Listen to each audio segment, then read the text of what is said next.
Posso chamar a atenção do Ramos? Ô, ministro Ramos, por favor, vamos prestar atenção. Muito obrigado. O senhor gostou? Tá. Senhores, bom dia. Essa reunião é por solicitação minha ao presidente da República, porque nós iríamos apresentar isso à imprensa, que não foi apresentada, e começaram uma série de especulações sobre esse plano de retomada. Então, eu solicitei ao presidente uma reunião com os ministros, porque o plano não vai ter efeito se todos os senhores não nos ajudarem, cada um na sua área, é claro. Tá?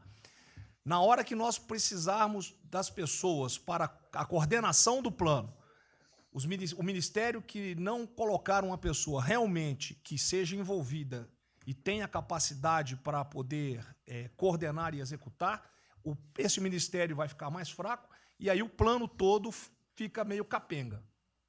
Tá? É uma apresentação de 10 minutos no máximo, mas é somente isso. Eu pediria também aos senhores que a finalidade não é reunião de ministros para nós discutirmos nada, é simplesmente para apresentarmos o plano. Como é que saiu essa ideia? Eu estava conversando com diversos ministros, entre eles Rogério Marinho, o Tarcísio, inclusive o nome do plano, eu roubei de um plano do Tarcísio, né, Tarcísio? Né? Pedi autorização a ele e roubei. É um plano Marshall brasileiro. Né? E eu comecei a observar que tinha plano da Ministério de Desenvolvimento Regional, que a economia tem plano, que a saúde tem plano, e não estava havendo uma coordenação, uma sinergia. Então, esse foi o motivo dessa reunião aqui. Eu vou procurar ser bem breve e objetivo. Por favor, passa a primeira. Muito bom. Passou tudo, acabou. Então, vamos acabar. Você está no fim, está errado, cara. Porra. Passa a primeira. Muito bem. Os senhores podem observar o seguinte, eu conversei com o presidente, o problema, nós estávamos invertendo a questão de uma lógica de raciocínio. Nós temos um problema, né? Nós temos que ver quais são as consequências negativas desse problema. Todo mundo sabia, sanitárias e econômicas, ninguém tem dúvida, com reflexo em todos os ministérios. Mas o foco não é na solução do problema, o foco hoje, de uma maneira geral, é quem é o culpado. Né? E nós queremos recolocar, vamos dizer assim, readequar isso aí para como o governo deve reagir a este problema para achar uma solução para as duas consequências negativas que ocorrem. Próximo. Então, é um programa, o programa se chama Pro Brasil, tá? Dou crédito ao azar do Tarcísio foi ele ter conversado comigo. Eu gostei e roubei. Né? Pro Brasil é um programa para integrar, aprimorar ações estratégicas. Os senhores vão ver que o foco ele não é de governo, ele é de Estado. Eu estou tentando fazer uma projeção de 10 anos. Tá? Eu estou tentando, não, nós vamos ter que fazer isso aí. Para a retomada do crescimento socioeconômico em resposta aos impactos relacionados ao coronavírus. Tá? Pode passar, por favor.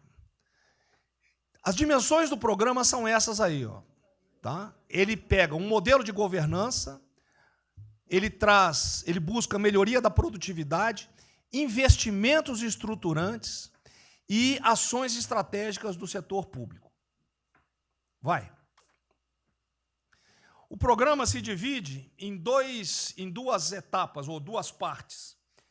O Pro Brasil, deixa eu ver aqui que eu não estou conseguindo enxergar. Ordem e o Pro Brasil Progresso. Tá? O Pro Brasil Ordem, que você não imprimiu para mim, e eu agradeço.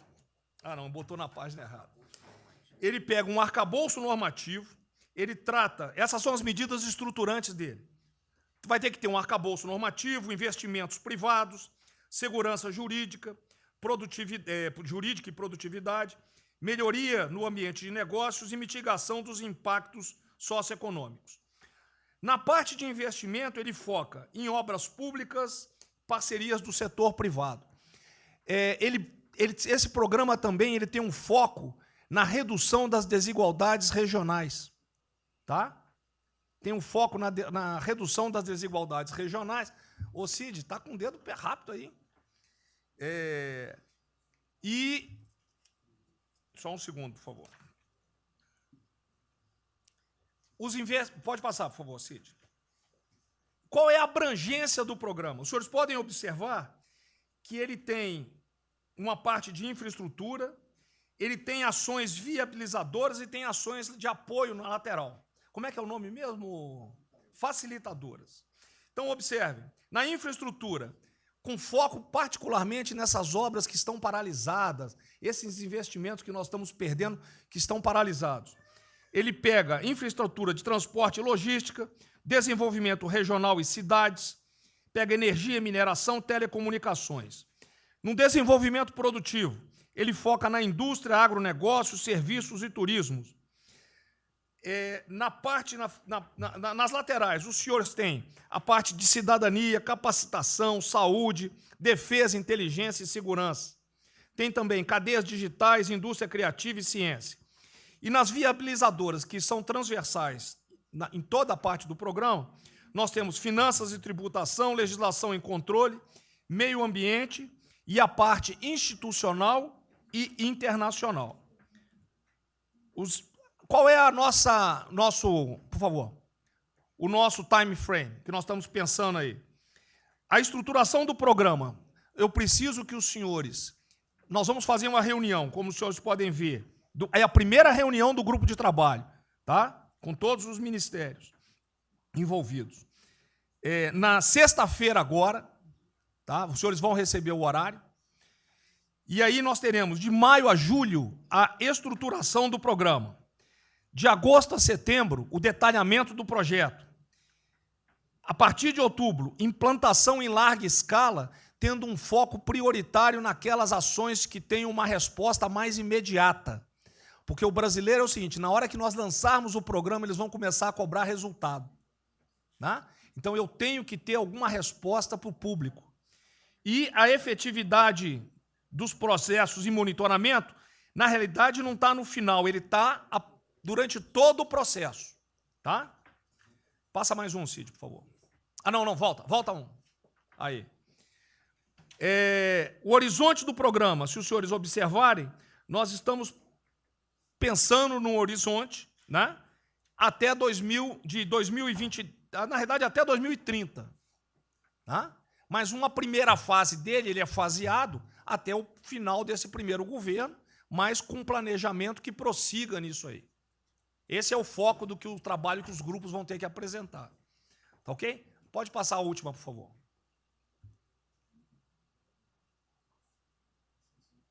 É sem som mesmo. Certo? Só um layout para os senhores. Então, na sexta-feira, eu solicitaria que os senhores, quando enviassem os representantes, esses representantes já viessem com uma noção dos programas ou do que os senhores pretendem dentro dos ministérios de vocês. Uma primeira ideia, e nós vamos partir disso para elaborar isso aí. O trabalho não será feito aqui é somente uma coordenação. Cada ministério vai fazer e nós vamos coordenar. Presidente, era só isso.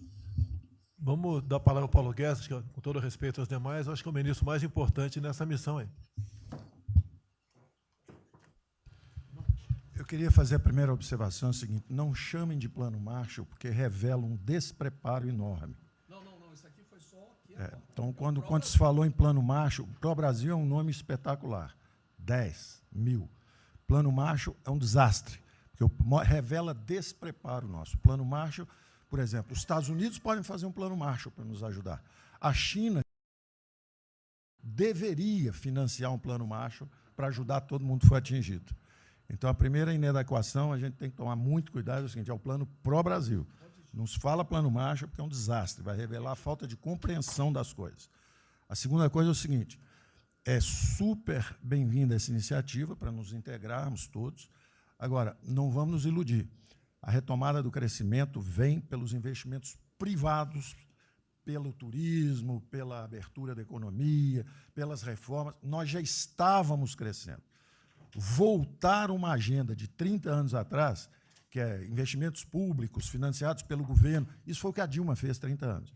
Então, está cheio de gente pensando nessa eleição agora e botando coisa na cabeça de todo mundo aqui dentro. São governadores querendo fazer a festa, são, às vezes, ministros querendo aparecer, tem de tudo.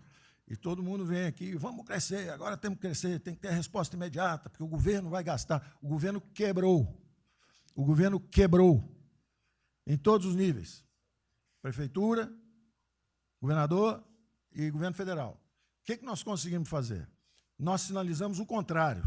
Nós desalavancamos o banco público, reduzimos o endividamento, baixamos os juros e o Brasil ia começar a voar. Então, se a gente lançar agora um plano, todo o discurso é conhecido, acabar com as desigualdades regionais, Marinho, claro, está lá, são as digitais dele. É bonito isso, mas isso é o que o Lula, que a Dilma estão fazendo há 30 anos. Se a gente quiser acabar igual a Dilma, a gente segue esse caminho. Então, eu acho o discurso bom, mas nós temos que tomar cuidado e reequilibrar as coisas. Não pode ministro, para querer ter um papel preponderante esse ano, destruir a candidatura do presidente, que vai ser reeleito se nós seguirmos o plano das reformas estruturantes originais. Então, eu tenho que dar esse recado, nós vamos estar à disposição, nós vamos ajudar tudo, mas nós não podemos nos iludir. O caminho desenvolvimentista foi seguido. O Brasil quebrou por isso. O Brasil estagnou. A economia foi corrompida, a política foi corrompida, a economia estagnou através do excesso de gastos públicos. Então, achar agora que você pode se levantar pelo suspensório, como é que um governo quebrado vai investir, vai fazer grandes investimentos públicos? Tarcísio sabe disso, conversamos sempre. Tarcísio sabe o seguinte, quanto é que você consegue, Tarcísio, passar de 5 bi para quanto? Para 15, para 20, para 30? Multiplicou por 6. Quanto é que você consegue de investimento em concessões? 250. Tá certo? Então, ó, tem 100 bilhões vindo para saneamento, tinha 100 bilhões que viriam, as 17 maiores petroleiras do mundo viriam para a nossa cessão onerosa, 100 bilhões de cessão onerosa, 100 bilhões de mineração, 100 bilhões de saneamento, 230 bilhões de concessões, 500 bilhões. Cadê o dinheiro do governo para fazer isso? Não tem. Então, quem está sonhando é sonhador. A gente aceita. Politicamente, a gente aceita. Vamos fazer todo o discurso da desigualdade, vamos gastar mais, precisamos eleger o presidente, mas o presidente tem que pensar daqui a 3 anos. Não é daqui a 1 ano, não. Tem muita gente pensando na eleição desse ano. É só a observação que eu faria. Eu estou fora de eleições municipais. Só um minutinho. A ideia aqui, ninguém falou em investimento público por enquanto. Inclusive, nós falamos ali em investimento... falamos, inclusive, em investimentos privados. O que tem que acontecer é o seguinte, eu estou vendo o plano de toda gente, nós temos que sentar... Isso, e aí, não, a imprensa, fundamental, a economia, fundamental. Exatamente o que pode, o que não pode. Fundamental a coordenação. Até para não sair na imprensa o que está saindo. Porque saiu na imprensa assim, plano Marshall e economia está fora. Quer dizer, alguém foi para a imprensa e falou, ó, vê um plano Marshall aí e a economia está fora. Quer dizer, enfraquecer o nosso discurso no momento desse é uma tolice, é um atentado contra nós mesmos. Espera um pouquinho, dá licença um pouquinho. Questão da imprensa. Eu acho que eu resumi hoje na frente do Palácio em 20 segundos. Eu não vou falar com vocês, que vocês vão deturpar, vocês inventam e potencializam. Tem que ser o papel de cada um. Não pode um sair daqui no cantinho, foi mais ou menos isso. Não pode falar nada, tem que ignorar esses caras, 100%. Senão a gente não vai para frente. A gente está sendo pautado para esses pulhas, o tempo todo jogando um contra o outro, até a Tereza Cristina contra mim, quem diz? Vou apaixonar pela Tereza Cristina, jogo ela contra mim, o tempo todo. Tá? Então, se a gente puder falar zero com a imprensa, é a saída. Bom, eu vou ser muito rápido aqui, general. Primeiro, parabéns. É fundamental esse processo de coordenação e de centro de governo. Nós precisamos ter isso cada vez mais aprofundado e com melhor qualidade. Segundo, eu quero, não precisa, mas eu quero me somar a essa visão do ministro Paulo Guedes, porque, vamos lá, nós recebemos o governo com 36 mil obras paradas. Oriundas da onde? Do PAC. Só para lembrar. O Abraão tem não sei quantas mil creches. 3 mil creches paradas que somam nessas 36. Então, o que nós trouxemos para o Brasil e como é que nós começamos o ano. E eu vou lembrar, presidente, o senhor sempre disse, é muito triste ver um brasileiro chegar no exterior e ser recebido com o manto da desconfiança. Pois nós passamos, Paulo Guedes, o ano todo, Tarcísio, Tereza, Bento, o nosso ministro Marcos Pontes e outros, andando pelo mundo e fazendo o quê? Vendendo o Brasil. Terminamos o ano, lembra do número, 482 bilhões de investimentos para os próximos 20 anos. Uma boa parte, mineração, petróleo, por aí vai. Recebemos 90 bilhões de bônus de outorga. Nós temos 10 bilhões de dólares do governo da Arábia Saudita que precisa definir onde é que vai botar. Mas o príncipe autorizou. São 50 bilhões de reais, a dinheiro de hoje. Então, eu tenho convicção de que nós temos que continuar fazendo o que a gente vinha fazendo. Ou seja, aprofundando a participação da sociedade. Nós temos uma coisa emblemática aqui, que é a Lei da Liberdade Econômica, que pela primeira vez na história do Brasil, desde que o Brasil é Brasil, o cidadão diante do Estado tem razão até que o Estado prove ao contrário. Foi isso que fez os americanos, que há 200 anos atrás eram muito mais pobres do que nós, ser muito mais ricos do que nós. Então, o aprofundamento são sim das reformas, é sim ousar e ter uma reforma tributária que baixe imposto no Brasil, reduz a carga tributária, estou falando sério. A gente nunca discutiu isso entre nós, mas isso tem que caminhar para isso. Por quê? Porque aí nós damos fôlego à iniciativa privada para que ela faça o que tem que fazer e nós vamos ser mediadores desse processo, apenas. E sinceramente, eu acho que todo o nosso esforço nos próximos dias tem que ser como é que nós mantemos a nossa linha, porque nós terminamos o ano, ministro Ernesto, ministro Tarcísio. O senhor foi recebido na Federação das Indústrias Alemãs com um slide que mostrava a 163 com os caminhões atolados e a 163 pavimentada. E o presidente que coordenava aquele momento, eu estava lá lhe aguardando, voltando da Rússia, disse ao senhor, o que vocês brasileiros fizeram que nós não acreditávamos que vocês recuperaram a confiança e estão fazendo tantas transformações. Então, presidente, só para concluir, 100% nesta linha, mas que a gente não perca o foco original, porque por onde a gente estava caminhando, nós recuperamos a confiança externa e externa. Fomos acometidos de algo muito grave, que é uma doença, e que foi levado ao paroxismo da histeria, porque serve a interesses de muitos, os mais variados, eu não vou aqui detalhar.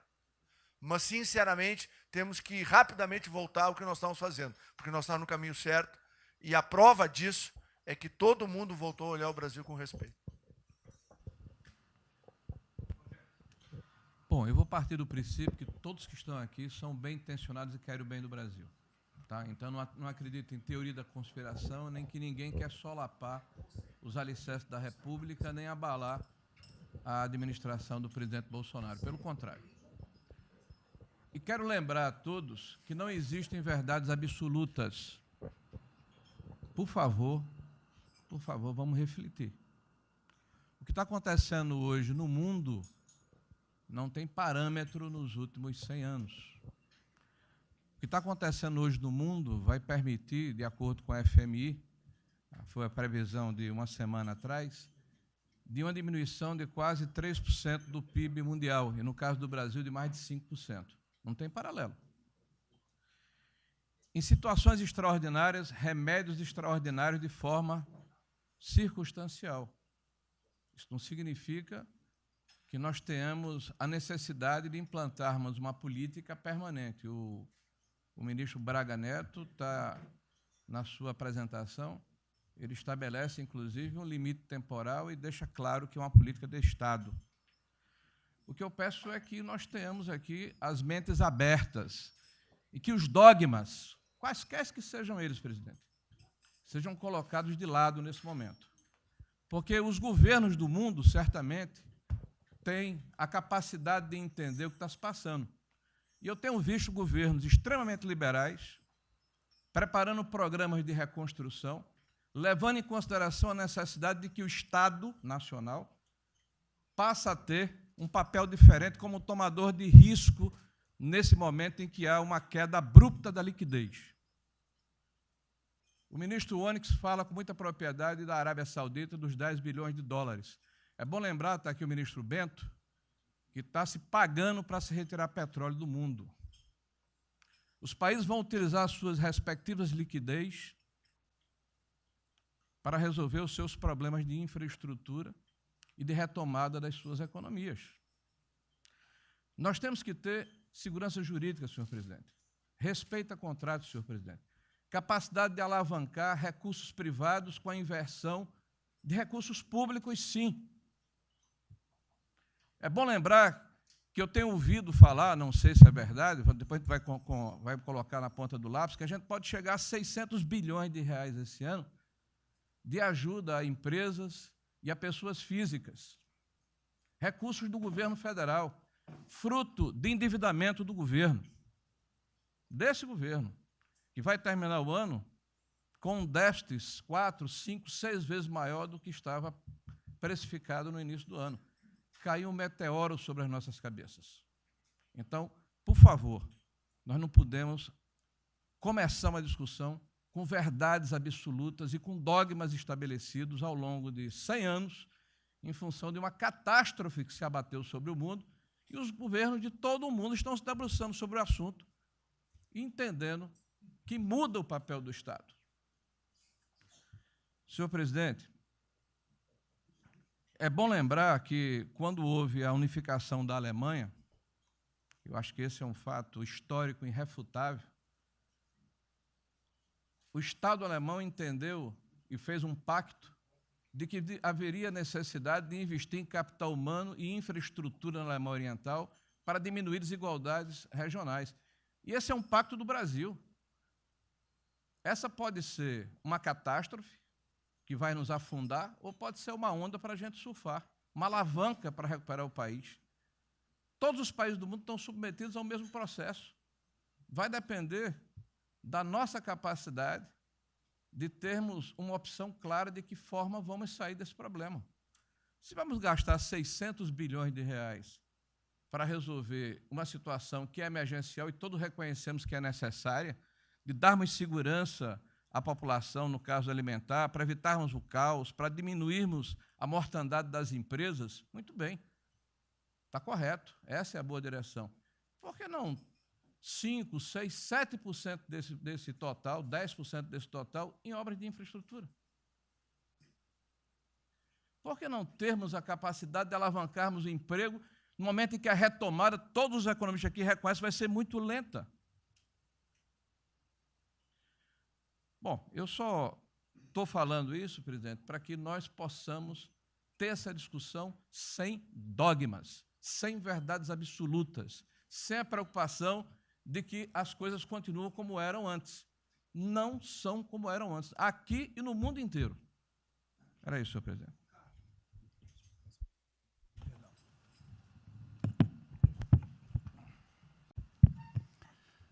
Presidente, eu estava assistindo atentamente a apresentação do colega ministro Braga Neto, e na parte final, ali no slide das questões transversais, está o meio ambiente, mas eu acho que o que eu vou dizer aqui sobre o meio ambiente se aplica a diversas outras matérias.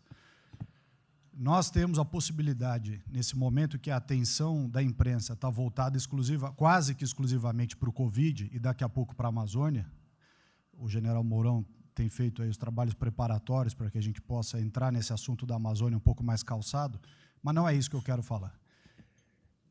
A oportunidade que nós temos, que a imprensa não está nos dando um pouco de alívio nos outros temas, é passar as reformas infralegais de desregulamentação, simplificação, todas as reformas que o mundo inteiro, nessas viagens que se referiu o Onyx, certamente cobrou dele, cobrou do Paulo, cobrou da Tereza, cobrou do Tarcísio, cobrou de todo mundo, da segurança jurídica, da previsibilidade, da simplificação.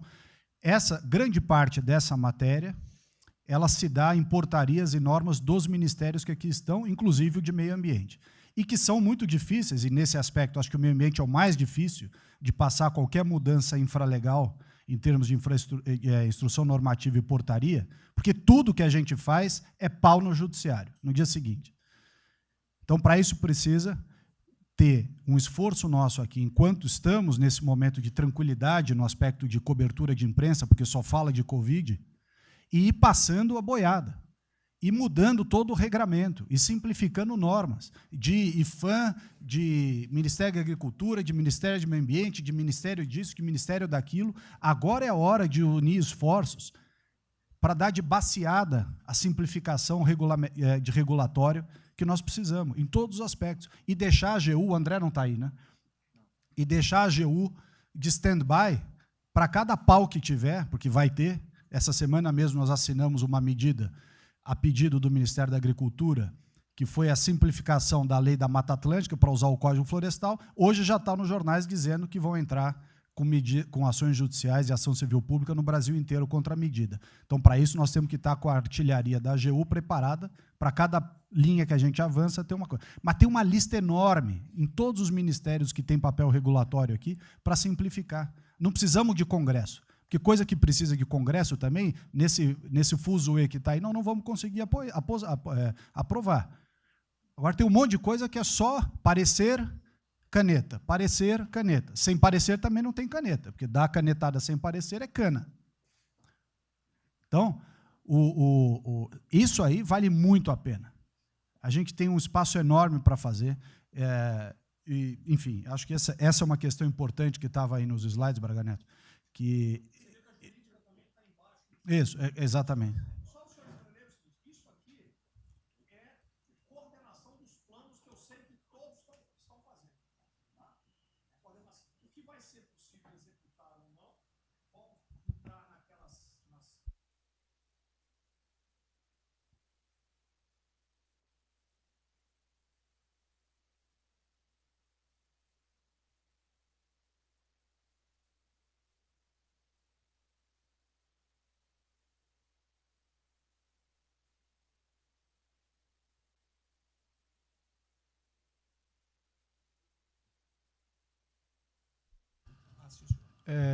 Me ligou agora de manhã o Eduardo Gouveia Vieira, da Firjan. Ele quer fazer uma videoconferência onde mais de 300 empresários do Rio, que é um pouquinho abaixo do potencial de São Paulo, para hipotecar solidariedade. A ideia que nós temos de reabrir o comércio. A desgraça que vem pela frente, eu acho que o Paulo Guedes está sendo até legal, hein, Paulo Guedes? Eu não sou economista, não. Vai ser uma porrada muito maior que você possa imaginar. Não sou apenas os informais. Eu acho que já bateu a 10 milhões de carteira assinada, foi para o saco. E os governos estaduais não têm como pagar salário dos caras. Não tem. Em maio, metade dos estados vai ter como pagar salário mais. A desgraça está aí. Eles vão querer empurrar essa trozoba para cima da gente, esse pessoal aqui do lado vai querer empurrar, e a gente vai reagir, porque aqui não é saco sem fundo. Tá?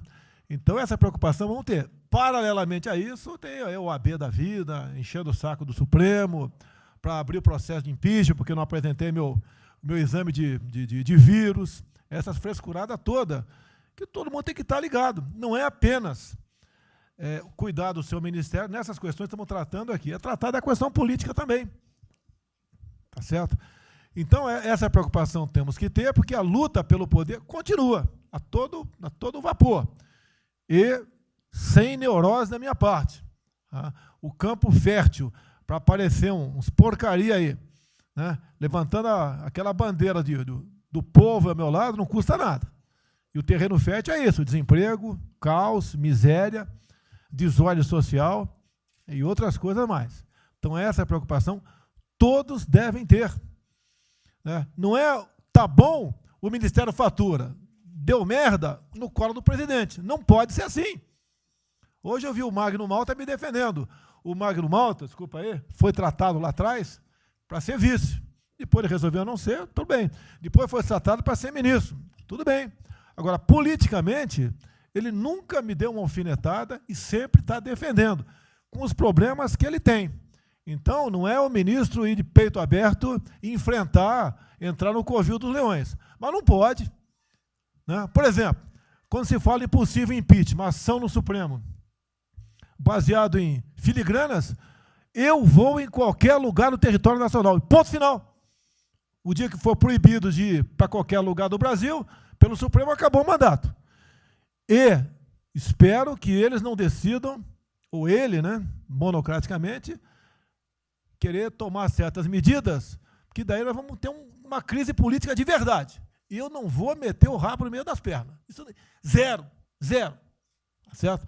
Porque se eu errar, se achar um dia ligação minha com o empreiteiro, dinheiro na conta na Suíça, porrada, sem problema nenhum. Vai para o impeachment e vai embora. Agora, com frescura, com babaquice, não. Até em cima do que eu falei, em frente ao Forte Apache. Eu sou o chefe supremo das Forças Armadas. Ponto final. O pessoal estava lá, eu fui lá, dia do Exército. E falei algo que eu acho que não tem nada demais. Mas a repercussão é enorme. Oh, AI-5. Cadê o AI-5? Acabou com o AI-5, não existe adicional no Brasil mais. É uma besteira. Artigo 142. É um pessoal que não sabe interpretar a Constituição. Agora, em cima disso, fazer uma onda, vamos ouvir deputados, empresários, sei lá o que for. Agora, quando a Câmara faz lá dentro uma homenagem a Che Guevara, a Mao Tse Tung e tudo mais, não tem problema nenhum. Quando o Partido Comunista do Brasil faz suas convenções e idolatra lá Fidel Castro, então não tem problema nenhum. Quando um coitado levanta uma placa de AI-5, que eu estou me lixando para aquilo, porque não existe AI-5. Não existe. Artigo 142. Nós queremos cumprir o artigo 142, todo mundo quer cumprir o artigo 142. Em haver necessidade, qualquer dos poderes pode, né, pedir às Forças Armadas, né, que intervenham para restabelecer a ordem no Brasil, naquele local, sem problema nenhum. Agora, todos, né, têm que se preocupar com a questão política, e a quem de direito, tira a cabeça da toca, porra. Não é só ficar dentro da toca o tempo todo, não. Estou bem, estou cuidando da minha imagem, a minha imagem está aqui, eu sou bonitinho, e o resto se explode. Não, tem que fazer a sua parte. Então é isso que eu tento falar com você, que depois de um certo momento, onde chegar a cabeça dessas pessoas, fica difícil voltar atrás. Daí querem uma crise, é uma crise. Não tenho amor por esse mandato, por a cadeia de presidente. Zero. Não vou provocar ninguém. E assim como a defesa faz uma nota muito boa, dizendo que vai cumprir a Constituição, liberdade, 10, e não aceita golpe, 10, também não aceitam o contragolpe dos caras, porra. Vai deixar alguns malucos aí, que a gente sabe quem são, ficar aí naquela fervura de o presidente é irresponsável, ele é maluco, ele é genocida. Não é assim. O que vale para um lado, vale para o outro. O que não vale para um lado, não vale para o outro. Essa é a nossa preocupação que devemos ter. Com isso que está aqui, o pró-Brasil, mas também com a questão política. Se nós começarmos a falar com propriedade, e tem muita gente que fala muito melhor do que eu, e tem um conhecimento muito melhor do que eu, tem que falar, pô, discretamente, mas tem que falar, para não deixar subir a temperatura, que é só porrada o tempo todo em cima de mim. E vou continuar indo em qualquer lugar do Brasil, ponto final, é problema meu. Tá certo? Se eu não tivesse direito de ir e vir, prefeitinho lá do fim do mundo, um jaguapoca de um prefeito, manda prender. Tem que a justiça se posicionar sobre isso, porra. Tem que se posicionar sobre isso abertamente.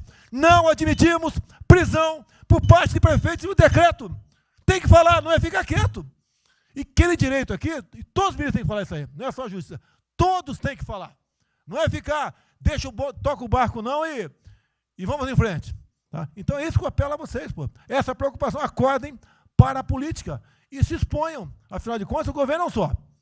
E se eu cair, cai todo mundo. Agora, se tiver cair um dia, vamos cair lutando, uma bandeira justa, não para uma babaquice de exame antivírus, pô. Pelo amor de Deus, pô.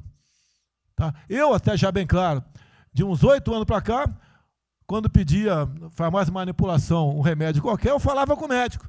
Bota um nome de fantasia, porque se for o meu nome para lá, como sempre foi um cara manjado, né, tem 3, 4 que vão manipular lá o medicamento, pode me envenenar, pô. E assim é a mesma coisa a questão do vírus, entre outros. De acordo com o interesse, o cara dá negativo ou dá positivo. Depois que deu, vai para a contraprova, mas dá problema. E nós sabemos, tá certo, que nós temos um compromisso com a verdade. Eu jamais mentiria se não tivesse realmente um exame negativo.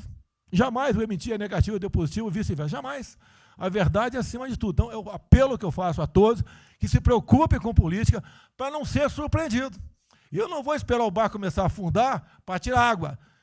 Estou tirando água e vou continuar tirando água de todos os ministérios. No tocante a isso. A pessoa tem que entender. Se não quer entender, paciência, pô. E eu tenho o poder e vou interferir em todos os ministérios, sem exceção.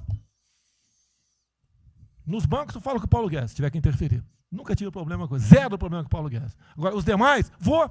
Eu não posso ser surpreendido com notícias. Pô, eu tenho a PF que não me dá informações. Eu tenho as inteligências das Forças Armadas que não têm informações. A BIM tem seus problemas. Tem algumas informações. Só não tenho mais porque está faltando, realmente, temos problemas, aparelhamento, etc. Mas a gente não pode viver sem informação. Quem é que nunca ficou atrás da porta ouvindo que seu filho ou sua filha está comentando? Tem que ver, depois que ela engravida, não adianta falar com ela mais. Tem que ver antes. Depois que o moleque encheu os cornos de droga, não adianta mais falar com ele, já era. E a informação é assim. Eu estava vendo, estudando no fim de semana aqui, como é que o serviço chinês secreto trabalha nos Estados Unidos. Qual a preocupação nossa aqui? É simples o negócio. Ah, não deve falar publicamente. Deve falar como? Está todo mundo vendo o que está acontecendo?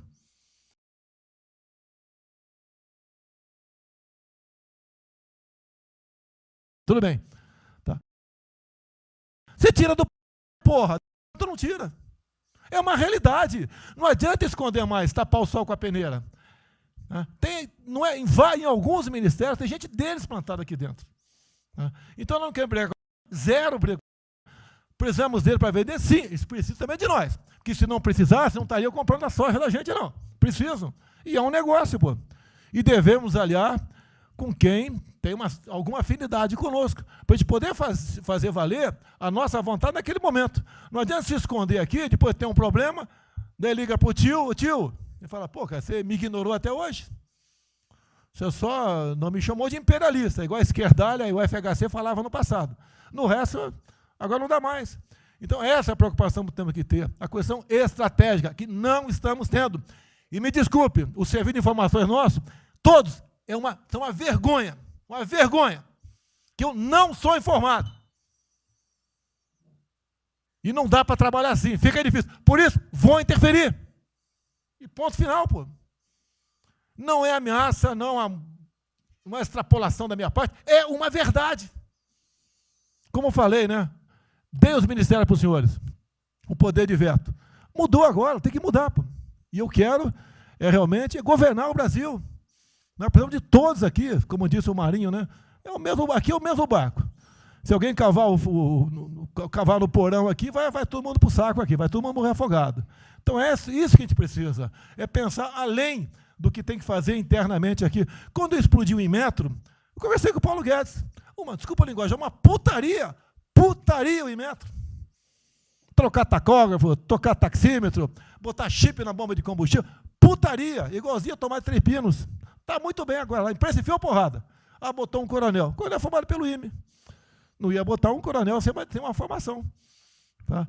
E assim nós devemos agir, como estava discutindo agora, IFAM, está lá vinculado à cultura. Eu fiz a cagada em escolher, não escolher uma pessoa que tivesse também outro perfil, uma excelente pessoa que está lá, tá? Mas tinha que ter outro perfil também. O IFAM para qualquer obra no Brasil. Compara do Luciano Hang, encontra lá um cocô petrificado de índio, para a obra, pô, para a obra. O que tem que fazer? Alguém no IFAM que resolva o assunto. E assim nós temos que proceder. E assim, cada hora, como eu falei da Tereza Cristina, que mudou uma instituição normativa, revogou uma instituição normativa, ajudou 400 mil pessoas no Vale do Ribeira, parabéns a ela. Assim são outras decisões. A questão de armamento, tá? As questões de... por quê? Espera aí. Senhor ministro da Justiça, por favor. Foi decidido há pouco tempo que não podia botar algema em quase ninguém. Por que estão botando algema em cidadão que está trabalhando, ou mulher que está em praça pública, e a Justiça não fala nada? Tem que falar, pô. Vai ficar quieto até quando? Ou eu tenho que continuar me expondo? Tem que falar, botar para fora, esculachar. Não pode botar algema. Decisão do próprio Supremo. E vão ficar quietos até quando? Ficar humilhando o nosso povo. Porque isso está crescendo. pessoal fica apontando para mim, votei em você para você fazer alguma coisa. Votei em você para você tomar decisões, para você brigar. E é verdade. Eu estou me lixando com a reeleição. Eu quero mais que alguém seja eleito, se eu vier candidato, tá? Eu quero ter paz no Brasil, mais nada. Porque se for à esquerda, eu e uma porrada de vocês aqui tem que sair do Brasil, que vão ser presos.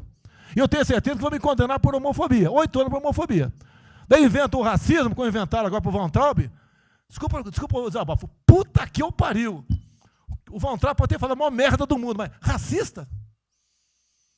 Vamos ter que reagir, pessoal. É outra briga. Tem que ser um governo com altivez. Se expor, mostrar que nós temos o povo do nosso lado.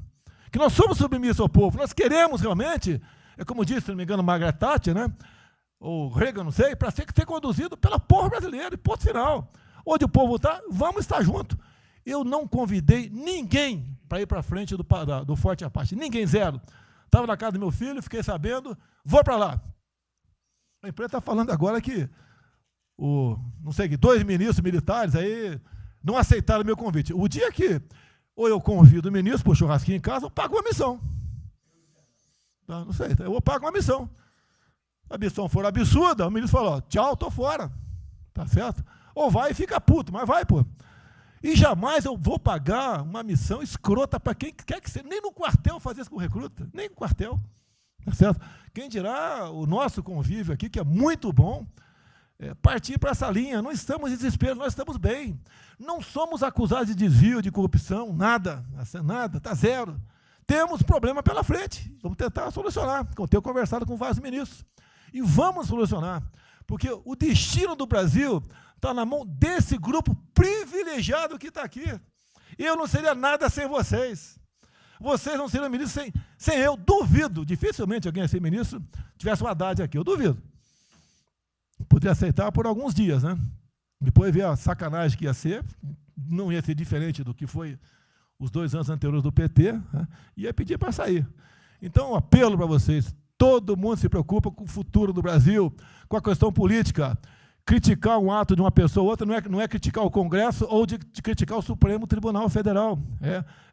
Quem não ficou revoltado, viu, o Moro ficou revoltado com a liberdade desse pessoal. Por causa de vírus, botou esse estuprador para fora. Imagine se tivesse estuprado uma filha nossa, um filho da puta desse posto de liberdade. Agora temos que colocar no lugar dessas pessoas, desse pai que teve a filha estuprada, e o vagabundo foi posto na rua. Uma decisão, foda-se quem seja, tem que jogar pesado em cima disso. Não é um desabafo, pessoal, é uma realidade. O nosso barco está indo, mas não sabemos ainda, no momento, dado o último caso, vírus, para onde está nosso barco. Pode estar indo em direção ao iceberg. A gente vai para o fundo. Então, vamos se ligar, vamos se preocupar. Quem de direito se manifesta com altidez, com palavras polidas, tá? Mas coloca uma posição. Porque não pode tudo, vem para a minha retaguarda, tudo. Tá? E vocês têm que apanhar junto comigo, logicamente, quando tiver motivo para apanhar, ou motivo para bater.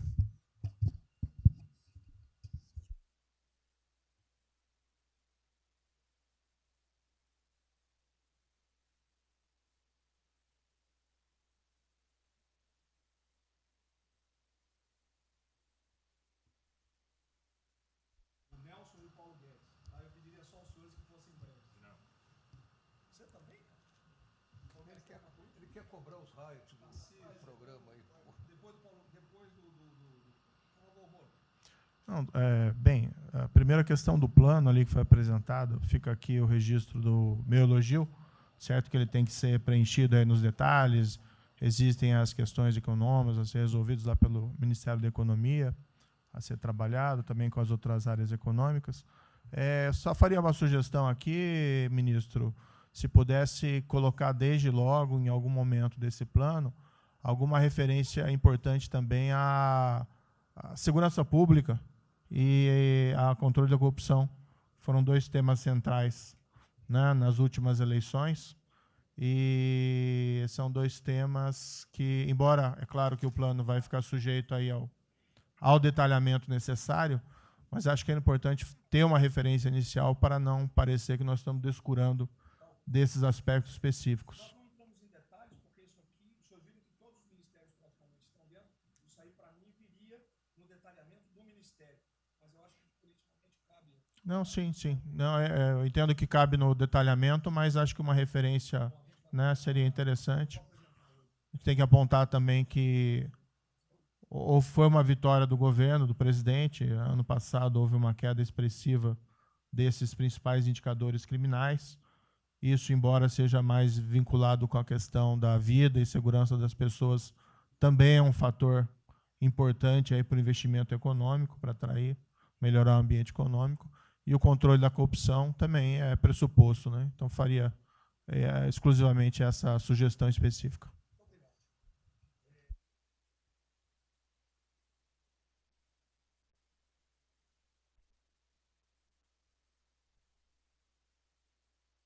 Para a gente começar a falar do dia seguinte, o próprio ministro Guedes, nas discussões que temos tido nas últimas semanas, tem nos orientado: o BNDES foca na reconstrução, foca no dia seguinte, porque a crise de saúde vai demorar alguns meses e a reconstrução muito mais meses do que isso. Então, é muito oportuno a gente já começar a discutir isso.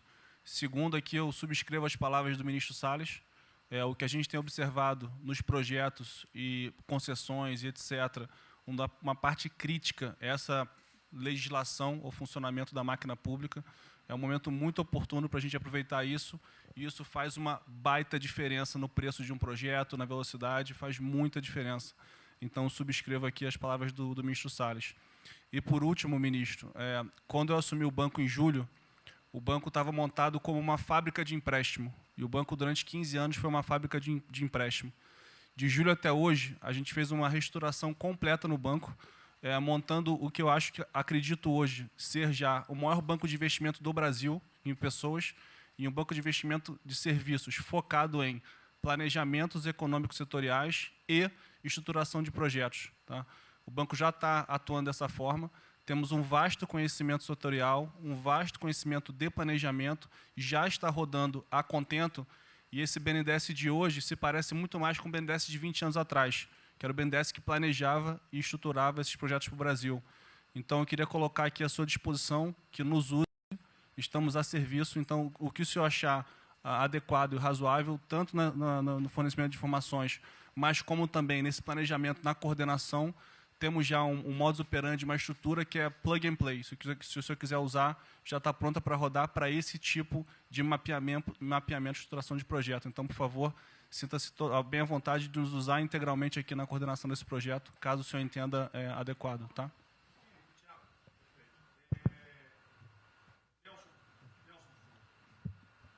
Alô? Bom, estou chegando aqui, então é importante que eu coloque para vocês como é que a gente vai trabalhar. Né? A saúde ela é fundamental, porque enquanto a gente não mostrar para a sociedade que a gente tem o controle da doença, da saída dela, qualquer tentativa econômica vai ser ruim, porque o medo vai impedir que você trate a economia como uma prioridade. Então, controlar a doença hoje é fundamental. E controlar a doença não significa que a gente vai curar a doença em uma semana, mas que a gente não é um barco à deriva e que a gente tem uma estratégia para trabalhar essa doença. Né? Então, são 3 coisas que a gente vai trabalhar. Primeiro, a informação, para entender o que é a doença, qual é a evolução dela, como é que está a infraestrutura para cuidar da doença. Porque um dos grandes problemas que a gente tem hoje, se a gente olhar o Brasil hoje, ele é um dos melhores países em número em relação à mortalidade. O que assusta é você ver que o hospital não consegue atender, a gente no frigorífico, a gente que está abrindo cova em algum lugar para enterrar, e isso traz medo. E o medo impede que qualquer outra atividade tenha sucesso. Porque enquanto isso não for sanado, o restante vai ter muito pouca chance de ser comprado pela sociedade. A segunda coisa é estruturar a operação de cuidado. Então, a gente vai investir em logística, vai investir na parte de compra e tentar melhorar o processo. Por quê? Porque se eu tiver os hospitais funcionando, eu vou ter os pacientes tratados, eu não tenho a sensação da crise, o medo melhora e o restante pode entrar. E a terceira coisa é a gente deixar claro um programa de saída do isolamento, do distanciamento. Não é que vai sair amanhã, mas a gente tem que ter um planejamento. Porque aí a gente realmente mostra que a situação está na nossa mão. Pode ser que demore um pouco, mas a gente está controlando esse processo, porque a gente não está sendo um barco à deriva. Então, basicamente, eu queria falar para vocês, essa é a forma como a gente vai tratar, e a gente vai estar interagindo com todos os ministérios que forem necessários para que isso aconteça da forma mais rápida possível. Basicamente é isso, e prazer estar aqui com vocês. Ontem eu liguei para o diretor-geral da Polícia Rodoviária Federal. Chegou ao meu conhecimento uma nota que era dele sobre o passamento de um patrulheiro. E ele enfatizou que era Covid-19. Eu liguei para ele. Por favor. O que mais? Ele era obeso, era isso, era... Bem, tinha... Como é que é? Comorbidades. Mas ali na nota dele só saiu Covid-19. Então vamos alertar a quem de direito ao respectivo ministério, pode botar Covid-19, mas bota também, tinha fibrose, um montão de coisa, não entendo esse negócio não, tem um montão de coisa lá, para exatamente não levar o medo à população. Porque a gente olha, morreu um sargento do Exército, por exemplo, a princípio é um cara que está bem de saúde, né? Um policial federal, né? Seja lá o que for. E isso daí não pode acontecer. Então a gente pede esse cuidado com os colegas, tá? A quem direito ao respectivo ministério, que tem alguém encarregado disso, né? Para tomar esse devido cuidado, para não levar mais medo ainda para a população. Você perguntou em relação a ele, perguntou quanto tempo levaria para mostrar um plano, alguma coisa. Eu acredito que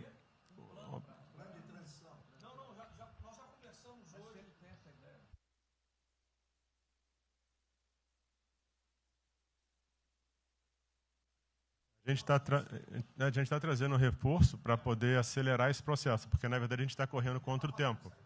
Enquanto a gente não conseguir controlar a percepção que a gente hoje tem condição de cuidar das pessoas, vai ser difícil, né? E o problema da doença é que você pega um sistema que, se você fala em eficiência, os hospitais têm que ser eficientes. Então, quando você fala em eficiência, você vai quase no limite do cuidado. Você não tem sobra, você não tem gordura. Quando você pega uma doença que chega, que é muita gente ao mesmo tempo, você não consegue ter agilidade para preparar o sistema para cuidar dela. E a gente tem um problema adicional que a gente tem que tomar cuidado, que é o seguinte: como você tem os hospitais com pouca... Você tem muita gente falando de Covid, mas os hospitais estão diminuindo muito o atendimento, o que significa que eles vão ter problema financeiro. Se isso prorroga, esses hospitais vão ter cada vez mais dificuldade, você vai poder ter um hospital mais sucateado, um hospital fechado. O que está acontecendo hoje? Vamos botar em números hoje, que a gente tem 4 milhões de pessoas hoje com a Covid. O Brasil hoje tem 212 milhões de pessoas.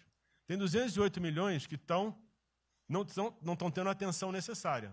Então, você tem câncer, cardiovascular, isso tudo está represado, é demanda reprimida. Quando você controlar a Covid, o não Covid vai chegar com tudo. E você pode pegar uma estrutura sucateada. Aí você só vai transferir o problema de medo, que vai ser o medo da Covid para o medo da não Covid. Então, a gente tem que estar preparado para isso tudo. Então, não é só trabalhar o curtíssimo prazo, a gente tem que preparar para essa segunda fase que vai chegar também. Isso tudo a gente está fazendo, só para vocês saberem que a gente está pensando nisso tudo, só para vocês saberem que está tudo trabalhado.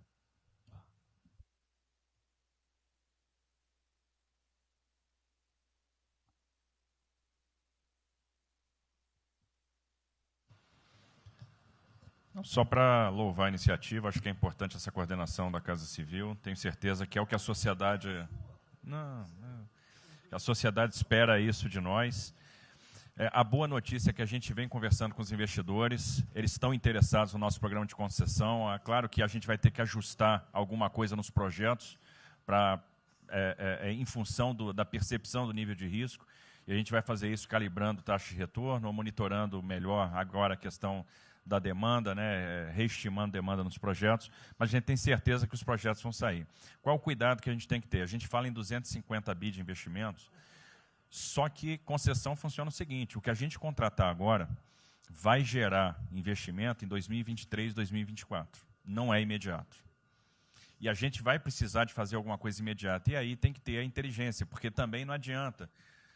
Ministro Paulo, me dá lá 30 bi por ano. Eu não vou gastar, eu não vou usar. Eu não vou ter condição de de usar isso. Né? Porque nos períodos áureos lá, que a gente executou mais, a gente consegue ali, tem uma capacidade operacional de executar 13, 14 bi, não mais do que isso. E a gente já tem 8 de orçamento por ano. Então, no final das contas, a gente fazendo as contas e vendo o que nós já temos de projeto pronto, o que é necessário, que agrega valor imediato. É 135 Maranhão lá, que leva a safra para o Porto de Itaqui, que se acabou. Ali eu posso fazer uma intervenção imediata. E do que a gente vai falar? Eu estou falando de pegar os 8 que a gente tem e agregar mais 3, mais 4 por ano. É essa a conta. E eu acho que isso é realmente necessário para gerar emprego, para dar a resposta que a sociedade está querendo e conjugando isso com o investimento privado. As duas coisas têm que andar junto, né? E aí nós vamos dar o bom retorno. A gente está vendo aí o esforço que o BNDES está fazendo, acho que está fazendo um trabalho magnífico, trazendo o banco, trazendo o privado, o sindicato de bancos, para assumir uma responsabilidade que é deles também. O Banco Central injetou um monte de liquidez aí no sistema, para o dinheiro não ficar empossado, e aí preservando o caixa para atuar, né, nesses projetos de infraestrutura que vai ser fundamental. Então, eu acho que é essa linha que nós precisamos ter, né? E tivemos aí 2 caras aí na história recente que pegaram terra arrasada e entraram para a história. Um foi o Roosevelt, o outro foi o Churchill. O terceiro vai ser o Bolsonaro.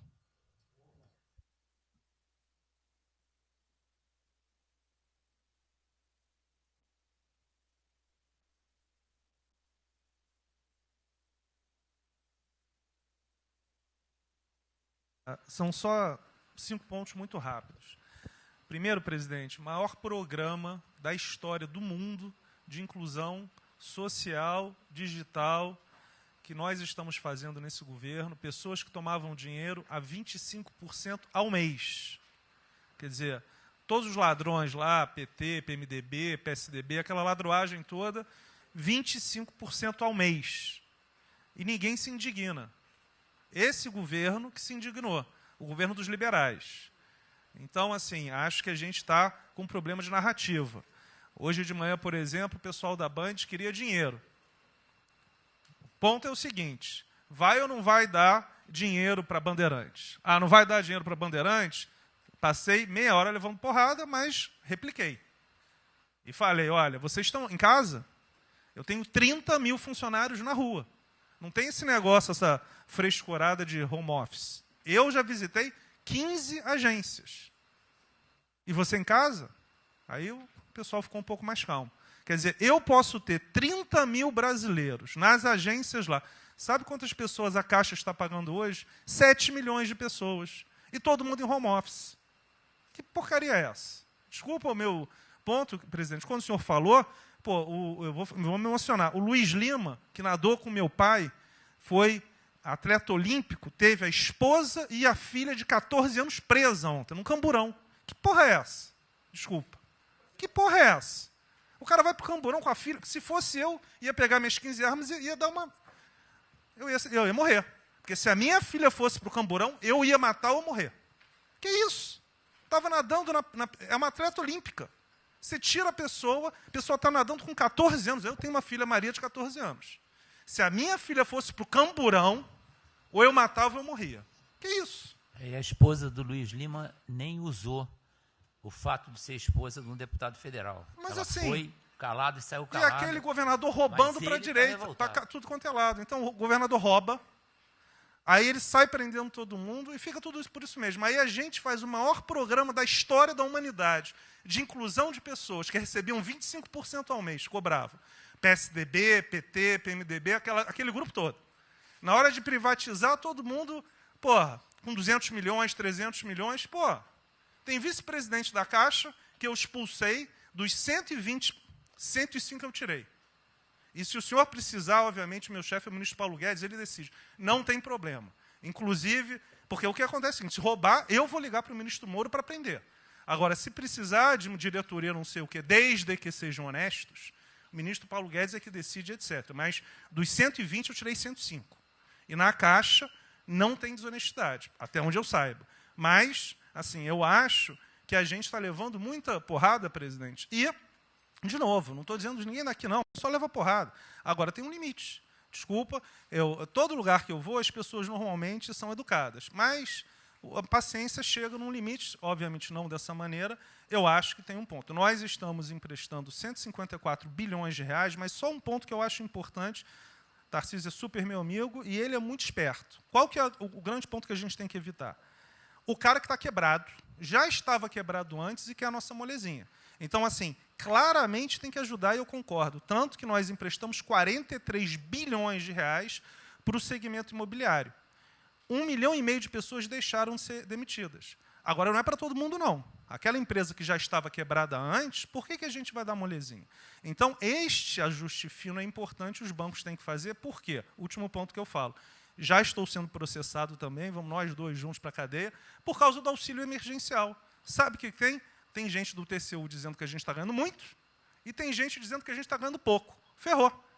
Ou seja, tem gente querendo me prender porque está dizendo que a gente está ganhando muito. E tem gente querendo me prender, que são aqueles caras lá que estavam antes, dando pouco. Vou acabar sendo preso, mas o que a gente não vai fazer? Deixar 30, 40, 50 milhões de pessoas passarem fome. Então, é só o meu recado dizendo o seguinte, a Caixa, o banco de todos os brasileiros. Poxa, a gente está com 30 mil pessoas. Eu passo ligando, 45 pessoas na Caixa tiveram coronavírus. 2 faleceram, um, na verdade, com 70 anos, que já estava aposentado, e outro. A pessoa, eu chorei mais do que a pessoa, a mãe. Uma pessoa em 30 mil que estão o dia inteiro. E eu já falei para minha esposa, se tiver qualquer coisa, eu vou tomar 1 litro de hidrocloroquina, aquelas coisas todas. Então, assim, eu acho que a gente está, só o último ponto, numa questão de histeria coletiva. Quer dizer, eu posso ter 30 mil funcionários da Caixa pagando 7 milhões hoje, 2 milhões na segunda. Ontem a gente abriu 800 agências, vamos abrir no sábado, no domingo, 2 horas antes. Então, o que a imprensa quer? Que você pague e dane-se os funcionários da Caixa. Mas se morrer 2, Jornal Nacional, presidente Bolsonaro e presidente Pedro, irresponsáveis porque abriram. A gente só vai levar porrada. Agora, realmente, meu ponto é inaceitável, foi a primeira vez que aconteceu. Eu conheço a Milene Comini, atleta olímpica. Quer dizer, um atleta olímpico, a esposa atleta olímpica, a filha de 14 anos no Camburão. Eu não sei se eles botaram atrás ou no meio. E aí você solta estuprador, então acho que realmente tem uma questão. E, de novo, eu quero só reforçar uma coisa. O ministro Moro, em um dia, resolveu um problema muito importante. Muito obrigado, ministro. O que aconteceu? Os guardas, né, os que ficam dentro da agência, não poderiam, pela legislação, ir para fora. O que aconteceu? O ministro, em 5 horas, resolveu o problema. Então, nos próximos 90 dias, os atendentes da Caixa Econômica Federal, os guardas, vão poder ir para fora para ajudar a fila. Né? Ou seja, porque tem uma fila, tem 250 agências que tem 500 pessoas na fila. E aí, com a ajuda do ministro Moro, da Polícia Federal, eles emitiram uma portaria. Então, só para finalizar, quero agradecer, ministro. Porque só o registro aí, esse até foi fácil resolver, foi a Polícia Federal que resolveu.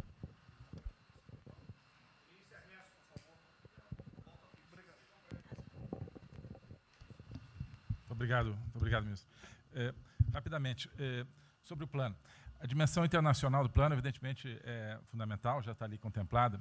Eu queria mencionar o seguinte, eu acho que é fundamental que essa dimensão internacional não seja simplesmente uma adaptação nossa ao cenário internacional, mas que ela leve em conta a capacidade que o Brasil hoje tem de influir no desenho de um novo cenário internacional.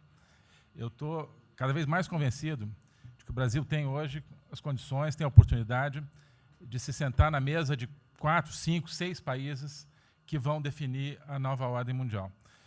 Outro dia, na conversa do presidente com o primeiro-ministro da Índia, o indiano disse que vai ser tão diferente o pós-coronavírus do pré quanto o pós-Segunda Guerra do pré.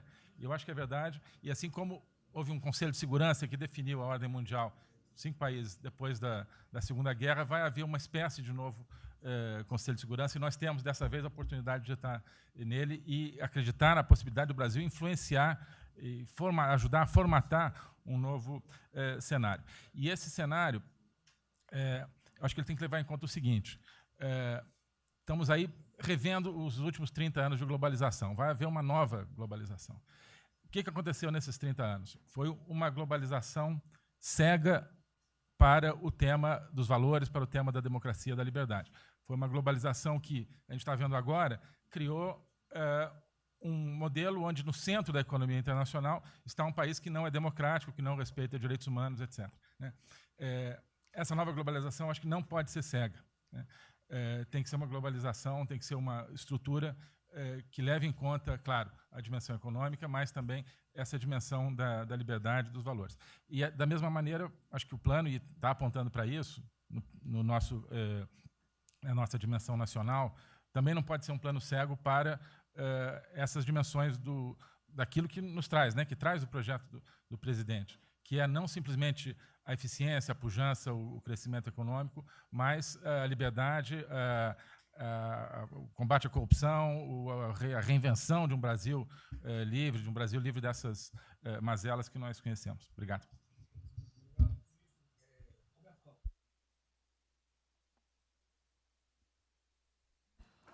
Não, é bem rápido.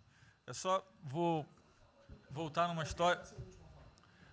aqui numa história breve, que é lembrar que no fim do governo Dilma a taxa de juros era 14,5%, a curta, mas a taxa longa era 20%. E aí, quando a gente olha o que aconteceu e o que proporcionou a taxa de juros cair, é interessante, porque teve um dia, 18 de agosto, que saiu uma manchete no jornal que todos os elementos apontavam que ia ter o teto de gastos. Naquele dia, a curva de juros longa começou a cair e foi quando depois o presidente do Banco Central anterior começou a cair os juros. Ele caiu os juros até o nível de 6,5%, estabilizou, teve a incerteza das eleições, com a incerteza do PT poder voltar, a taxa piorou.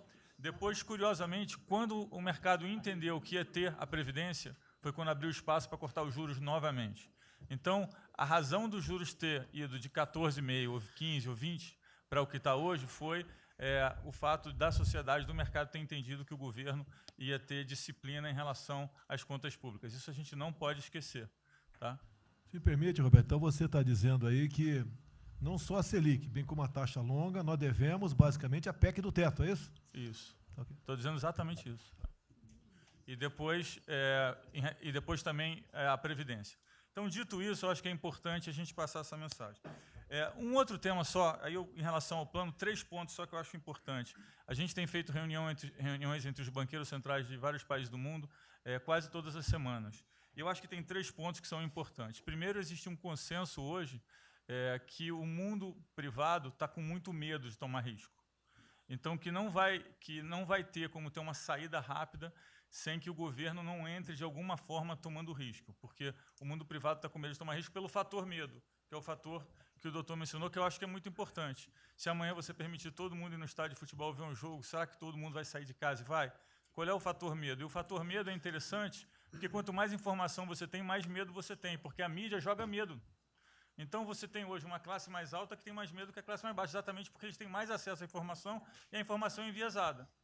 Então, o primeiro ponto é esse tema de tomar risco. O segundo ponto, rápido, é um tema que eu acho que está muito crescendo também, está crescendo bastante, que é a análise, que a gente chama de análise intertemporal. Quando você faz uma ajuda, quando o governo faz um gasto, geralmente acontece 2 coisas. Ou você bota fundo perdido, ou seja, esse gasto não vale nada, e aí vai ter um reflexo na economia, na taxa de juros, ou as pessoas exageram e falam, não, esse gasto vai ser multiplicador.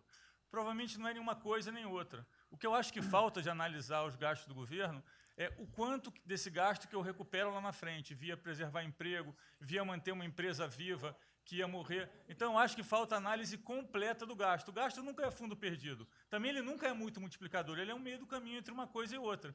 E o que eu acho que falta é a análise de eu vou gastar tanto e esse gasto vai ter essa efetividade. Por exemplo, existe uma percepção do mercado que dinheiro para governador e prefeito é dinheiro jogado fora. Pode ser que seja mentira, mas existe essa percepção hoje. E tem vários vídeos rodando por aí, os senhores devem ter visto, de que o dinheiro vai para a prefeitura e não vai parar, porque vai em bem intangível, que é difícil de controlar. Vai em programa que você nunca tem como monitorar.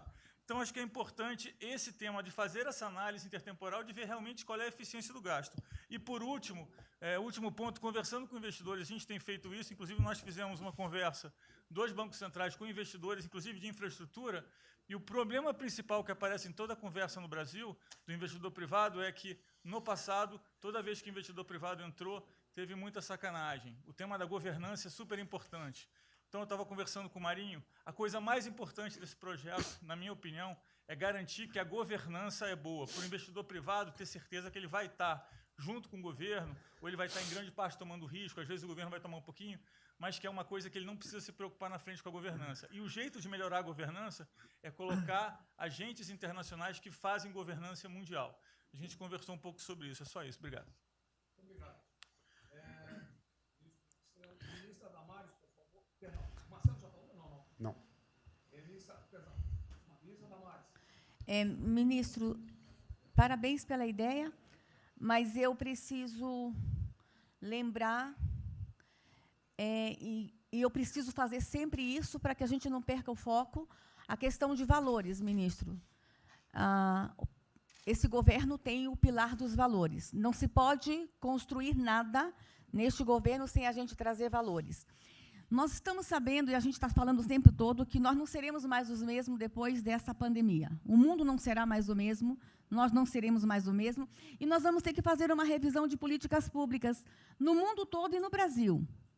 Nós vamos ter que nos reinventar, com certeza. Neste momento, o que nós estamos vendo aqui no nosso comitê? Nós estamos buscando dados e não estamos encontrando dados. Nós recebemos um governo que não tinha dados, os dados que nós tínhamos eram falsos, mentirosos, um Brasil de achismo, um Brasil de talvez, eu acho que é, talvez sim, talvez não. Políticas públicas construídas até agora nessa nação em cima de talvez e de achismo. Nós vamos ter que rever muita coisa. É um país plural. Quando a gente foi buscar os povos tradicionais agora para a gente construir o enfrentamento ao coronavírus, nós descobrimos, ministros, que nós temos 1.300.000 ucranianos no Brasil e ninguém nunca falou de ucranianos para nós no Brasil, com a sua cultura totalmente preservada no Brasil. Nós estamos com 1.500.000 ciganos e eu falava de 1.300.000 e são 1.500.000 ciganos. Nós estamos... Então, presidente, nós vamos ter que rever muita coisa na aplicação das nossas políticas públicas no Brasil. Os nossos seringueiros são em números maiores do que a gente imagina no Brasil. Então, tudo que nós formos construir, nós vamos ter que ver, ministro, a questão dos valores também. Os nossos quilombos estão crescendo e os meninos estão nascendo nos quilombos e seus valores estão lá. Então, tudo vai ter que ver a questão dos valores. E quando eu falo valores, ministro, eu quero dizer para o senhor, nós estamos com quase 80.000 idosos em abrigos no Brasil. Eu me surpreendi com números. Nós estamos com quase 60.000 crianças em abrigos no Brasil. Os números estão me surpreendendo. E eu estou com um número absurdo de mulheres também em busca de abrigos por causa de violência. Então, tudo isso tem que vir para este pacote. Nós vamos ter que fazer algumas revisões de políticas públicas no Brasil. Então, por favor, ministro, coloque aí a questão de valores. E quando eu falo valores, aí eu quero olhar para o nosso novo ministro aqui da Saúde e dizer, ministro, valores estão lá no seu ministério também. Neste momento de pandemia, a gente está vendo aí a palhaçada do STF trazer o aborto de novo para a pauta. E lá estava a questão de as mulheres que são vítimas do Zika vírus vão abortar. E agora vem no coronavírus. Será que vão querer liberar que todos que tiveram coronavírus poderão abortar no Brasil? Vão liberar geral? O seu ministério, ministro, está lotado de feminista que tem uma pauta única, que é a liberação de aborto. Quero te lembrar, ministro, que está chegando agora, este governo é um governo pró-vida, é um governo pró-família. Então, por favor. E aí, quando a gente fala de valores, ministro, quero dizer que nós estávamos, sim, no caminho certo. A gente não precisa reinventar muita coisa, não. E eu quero citar aqui o exemplo da política indigenista, como este governo estava construindo. Todo mundo começou a dizer, a esquerda começou a falar, que o coronavírus iria dizimar os povos indígenas no Brasil. O primeiro óbito, dia 12 de abril, sabe o que é isso? A forma como nós estávamos conduzindo a política indígena no Brasil. Primeiro óbito, dia 12 de abril. E eu fui lá para a Amazônia, em Roraima, junto com o presidente da FUNAI e o secretário nacional de saúde indígena, para acompanhar o primeiro óbito. A forma como a gente conduziu deu muito certo. Vamos ter que melhorar? Vamos ter que melhorar. E por que nós fomos lá, presidente? Porque nós recebemos a notícia que haveria contaminação criminosa em Roraima, em Amazônia, de propósito, em índios, para dizimar aldeias e povos inteiros para colocar nas costas do presidente Bolsonaro. Eu tive que ir para lá com o presidente da FUNAI e me reuni com os generais da região e o superintendente da Polícia Federal para a gente fazer uma ação ali meio que sigilosa, porque eles precisavam matar mais índio para dizer que a nossa política não estava dando certo. Então, o que a gente estava fazendo estava dando certo, o que nós estamos fazendo está dando certo. Então, aqui, general, todo o nosso trabalho que envolve políticas de valores precisa estar aqui no Pró-Brasil. E aí, presidente, só para encerrar, eu quero dizer para o senhor que a sua angústia tem razão de ser. Nunca houve tanta violação de direitos no Brasil como neste período. Direitos fundamentais foram violados. No nosso Disque 100 tem mais de 5 mil registros, ministros, de violação de direitos humanos. Mas o senhor tem uma ministra de Direitos Humanos e uma equipe muito corajosa. São mais de 5 mil procedimentos e ações que estão sendo construídos. Governadores e prefeitos responderão processos. Idosos estão sendo algemados e jogados dentro de camburões no Brasil.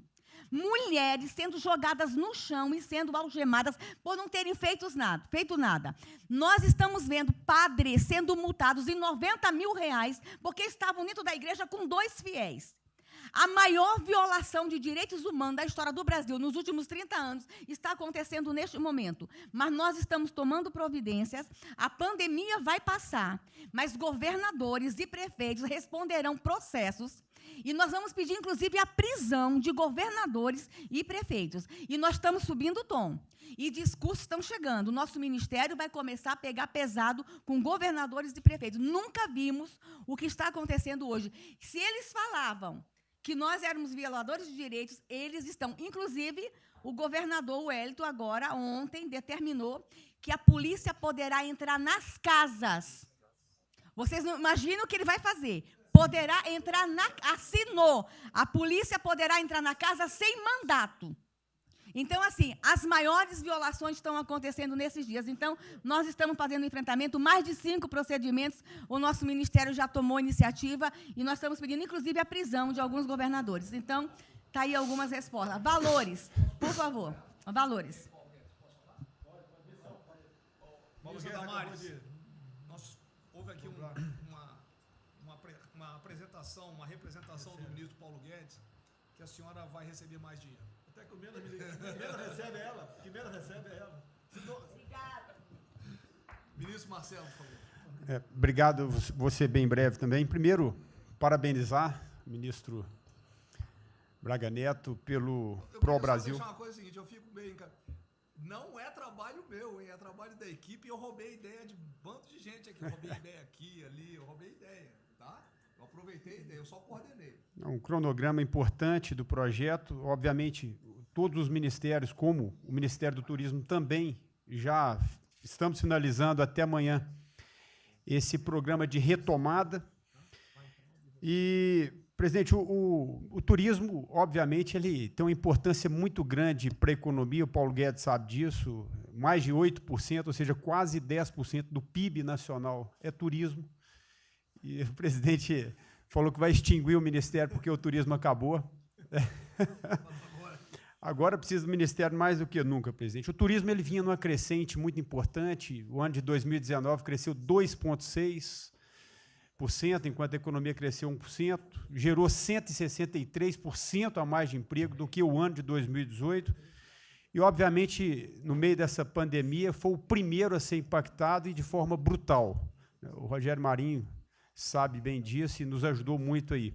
Quero aproveitar para agradecer o Paulo Guedes, o Marinho também nos ajudou muito nesse processo, de contemplar, ou seja, de ter um plano de ação que viesse evitar o desmonte do setor do turismo, porque grande parte das empresas do turismo passou de um fluxo de caixa de 100 para 0 de um dia para o outro.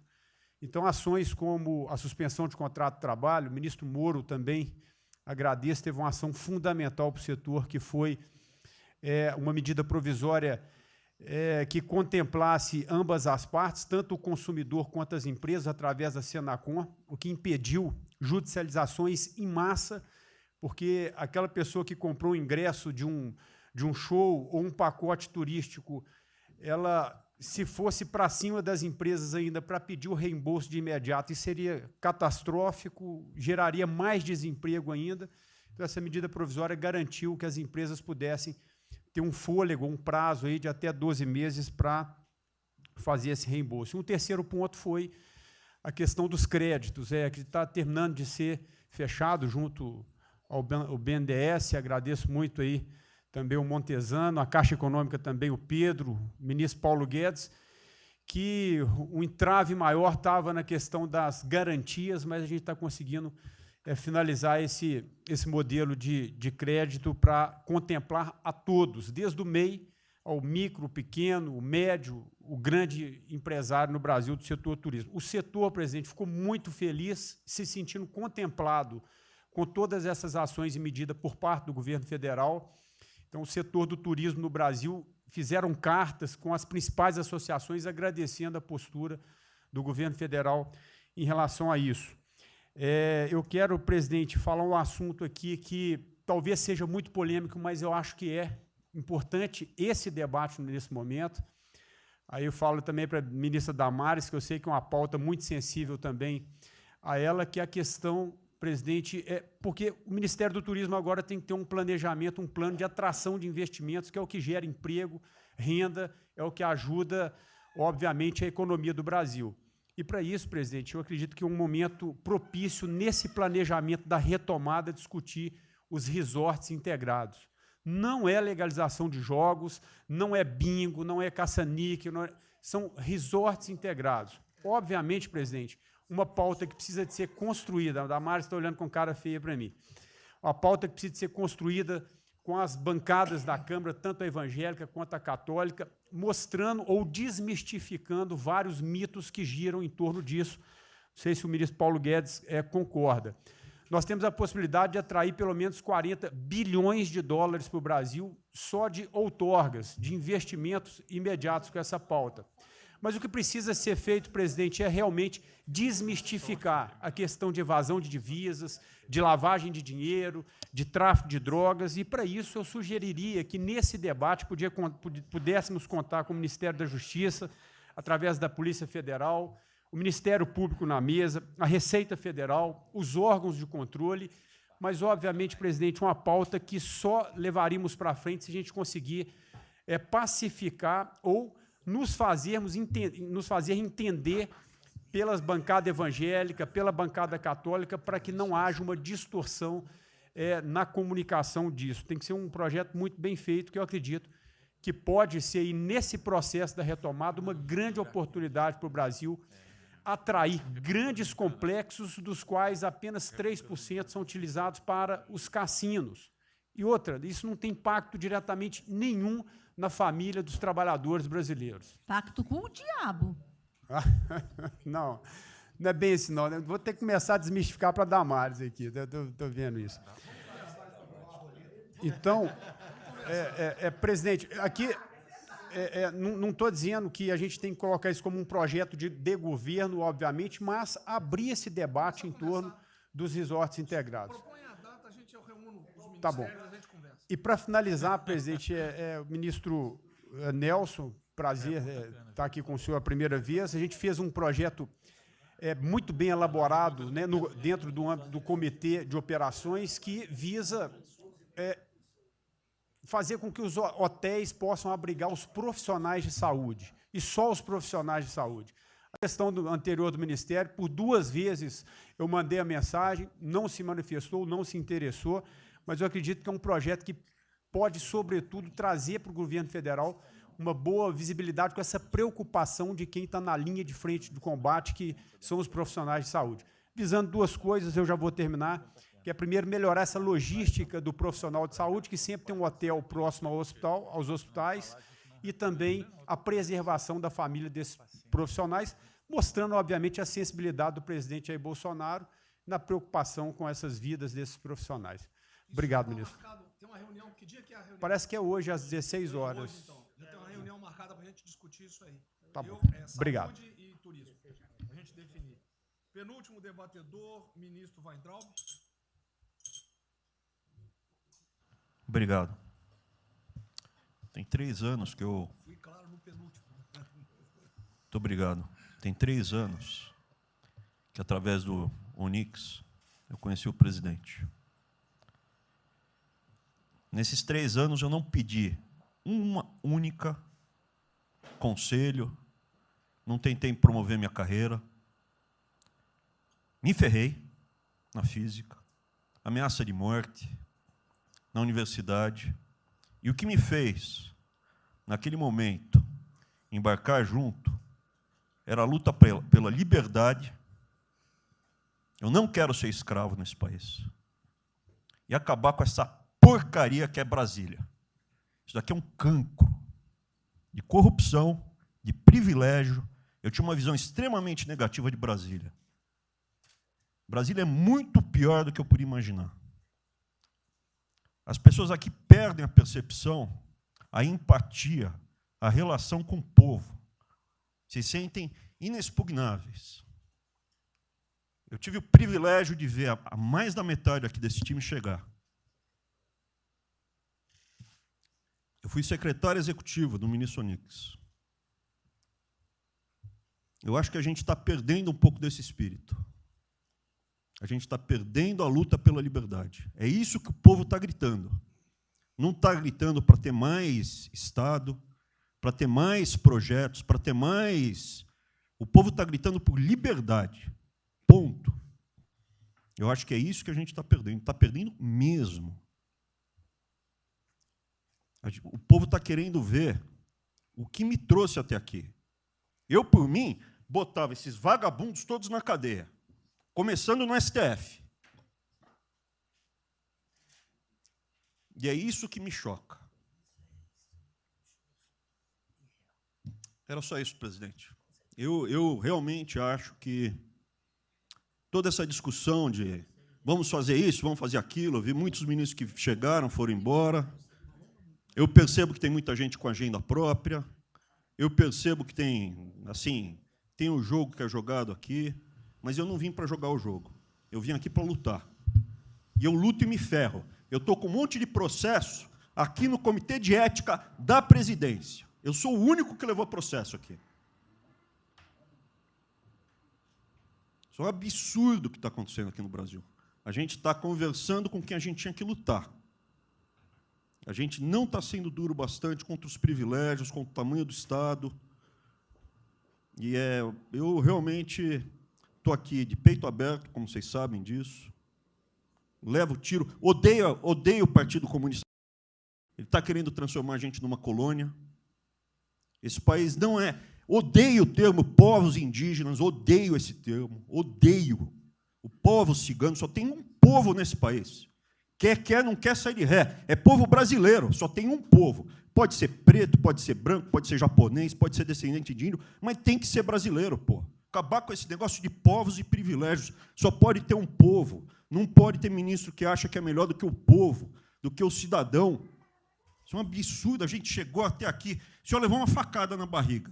Fez mais do que eu. Levou uma facada. Mas eu também estou levando bordoada e estou correndo risco. E fica escutando esse monte de gente defendendo privilégio e teta. Entendeu? É isso. Negócio, empréstimos. A gente veio aqui para acabar com tudo isso, não para manter essa estrutura. E esse é o meu sentimento extremamente chateado que eu estou vendo. Essa oportunidade se perder. Eu sou, evidentemente... Eu estou no grupo dos ministros que está mais ligado com a militância, evidente, porque eu era um militante. Eu estava militando de peito aberto, continuo militando, do ponto de vista de carreira. Eu poderia ter tentado me dar bem. Não foi isso que eu fiz. Não foi isso que eu fiz. Sei que isso daqui é um palácio, existem intrigas palacianas, estou sendo muito franco. E a gente pode, sim, perder a liberdade, perder esse país. Ninguém vai se dar bem se a gente perder esse país. Quem vai se dar bem são pouquíssimas famílias. Pouquíssimas famílias. Não se iludam. Não se iludam. Era isso. Deixa eu complementar aqui. O que o Weintraub está falando, eu estou com 65 anos, a gente vai se aproximando de quem não deve. Eu já tenho que policiar no tocante a isso daí.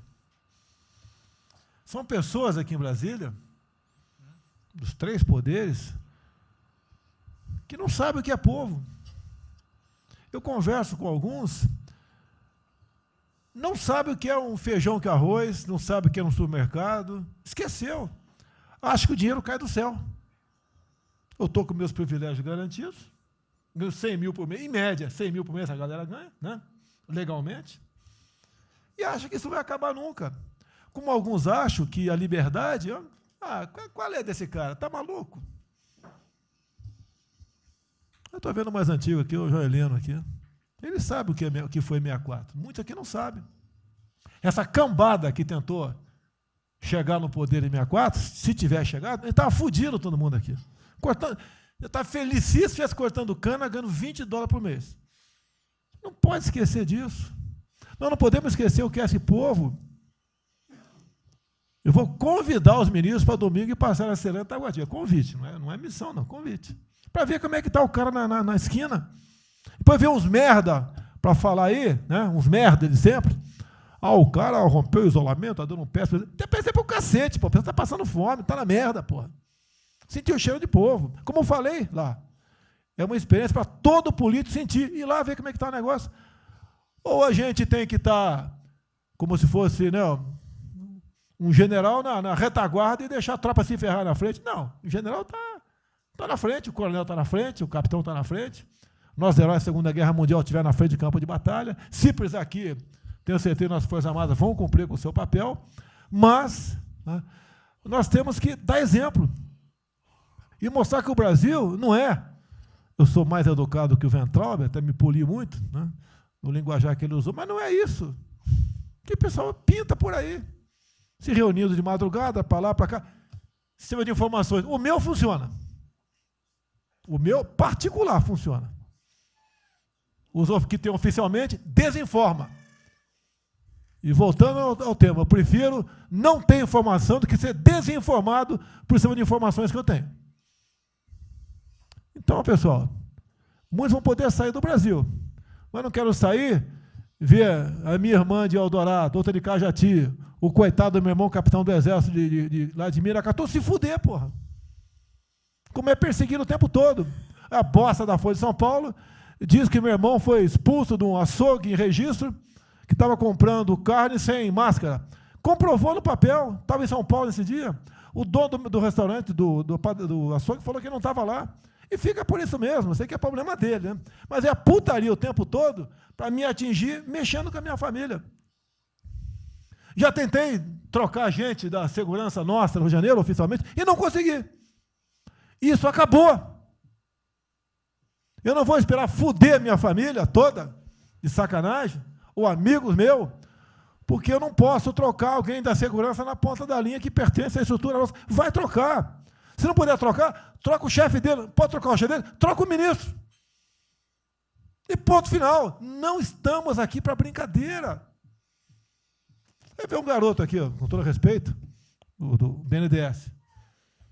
Tá, eu conheci ele, usava calção lá. Tá?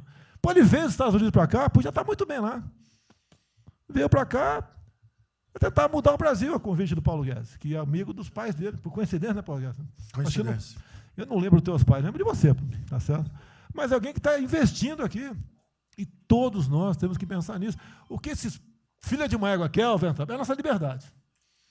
Olha, como é fácil impor uma ditadura no Brasil, como é fácil. O povo está dentro de casa. Por isso que eu quero, ministro da Justiça e ministro da Defesa, que o povo se arme. Que é a garantia que não vai ter um filho da puta aparecer para impor uma ditadura aqui. Porque é fácil impor uma ditadura. Facílimo. Um bosta de um prefeito, faz um bosta de um decreto, algema e deixa todo mundo dentro de casa. Se tivesse armado, ia para a rua. E se eu fosse ditador, né, eu queria desarmar a população, como todos fizeram no passado, quando queriam, antes de impor a sua respectiva ditadura. Aí, que a demonstração nossa, eu peço ao Fernando e ao Moro, que por favor assine essa portaria hoje, que eu quero dar um puta de um recado para esses bosta. Por que eu estou armando o povo? Porque eu não quero uma ditadura. E não dá para segurar mais. Não dá para segurar mais.